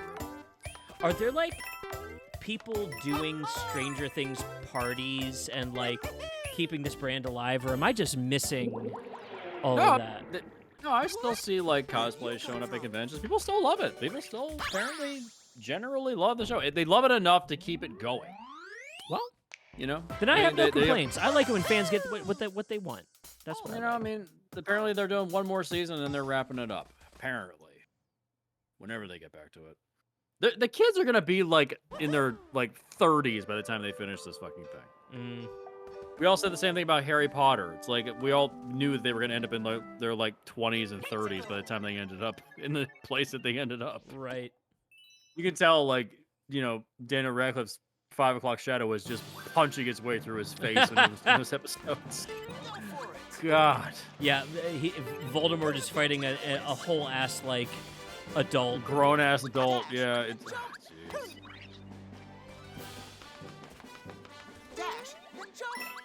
that's another franchise that I just tapped out of. I'm like, yeah, I just don't care. Well, what's gonna keep you around? They're not willing to do anything with that fucking trad wife piece of shit author they have.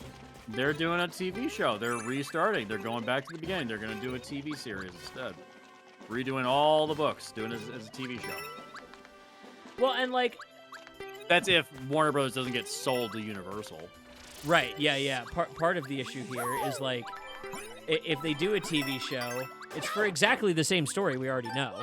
You know what I mean? Yeah. So we'll see like new interpretations, but again, the series, the most interesting aspect of it would be to explore the rest of the world, and that is something that a xenophobic, transphobic piece of shit is uninterested in doing. Yeah. Like show me a magic school in India. That shit would be fuego, guaranteed. Yeah. They don't want to do that. Dude, go to Japan. What are some of the monsters of lore in Japan that we could see in a Harry Potter thing and give us a totally new, like, run of shit? Like, with... And that's just me thinking it like a capitalist right here. I'm not. My art brain is not even on. Like, if I tried to actually make Harry Potter better, I could. But, like, this is just selling shit. I mean, we discussed it when we did what was it, the Fantastic Beasts movies on Film Rescue? Do you want to do another one of those? No, I'm good. I'm good. I'm good. No, man. I'm good. I didn't even realize that the guy that plays the Muggle in that movie it's Dan Fogler from Fanboys. Yeah. Yeah, I bumped into him at New York as well. Hell yeah. Yeah, I tried to pass him my card. He was like, "Yeah, just hit me up on Instagram. I can totally get in touch with you." I haven't heard from him even once. Interesting. Yeah, he was kind of a letdown. It was kind of a letdown. I was like, I'm good. I'm not understanding what these levels are. What are you supposed to do?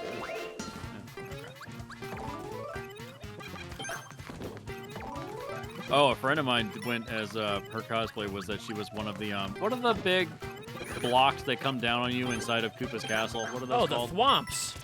Yeah, she was in a thwomp dress. That's awesome. Yeah, I'll see if I can find it. She looked really good. It was pretty impressive.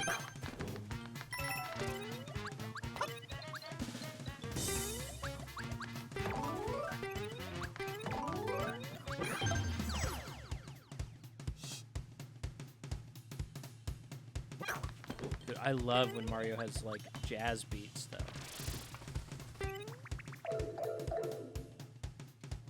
There you go. Take a look. There's the thwomp.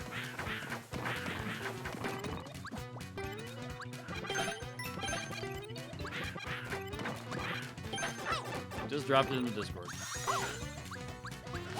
Yo! Oh, that's like 3D and everything. Yep.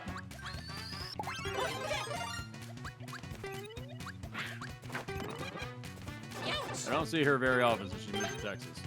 I'm wondering if she's regretted that. Dude, Texas is a country of its own. Wishes it was a country of its own. Whenever I hear that, like, oh, Texas wants to secede, I'm like, okay, fine, go, but you don't get to keep the money. They don't think about that. They don't think about the fact that, oh, if they secede, they don't get to keep the money. They get disconnected from the national power grid. They lose all of their assets with the United States government. Like, do you guys realize what secession actually means? Do you think they care about being on the national power grid when their actual power grid doesn't even work right now? The fucking idiots. God, that cocksucker. I swear to God. What a fucking tool bag. Go to hell, Ted Cruz. Mm. I think this is the end of the stream. Jesus Christ. I hear Jesse's voice and I go straight into podcast mode. Oh, are we recording anything? No, we're taking a break for a while. That's right. Yeah, I'm down to jump in and record something if you want to. But yeah, I mean, think... I wanted to talk about Fall of House of Usher, but you're not done with it yet. And I mean, I'm working every day next week, but if I get a short day, I'm down to record. I'll definitely get it finished up this weekend. If you want to jump in one day this weekend, I'd be down to as well. But this weekend's no good. I'm busy all weekend. Oh, no worries. Okay, yeah. I'll have it finished by next week, and we can jump on and do Fall of the House of Usher. Cool, sounds good. Be good to talk about that one. Hell yeah. All right, well, this is the end of the stream. Good night, everybody. Thanks for watching Mario Wonder. Check out the Spider-Man stream tomorrow. Well, Michael's going to show us around Spider-Man 2 in performance mode. He better. No fidelity modes, Michael. No 30 frames per second. We need to see this PS5 move. I think that's going to do it.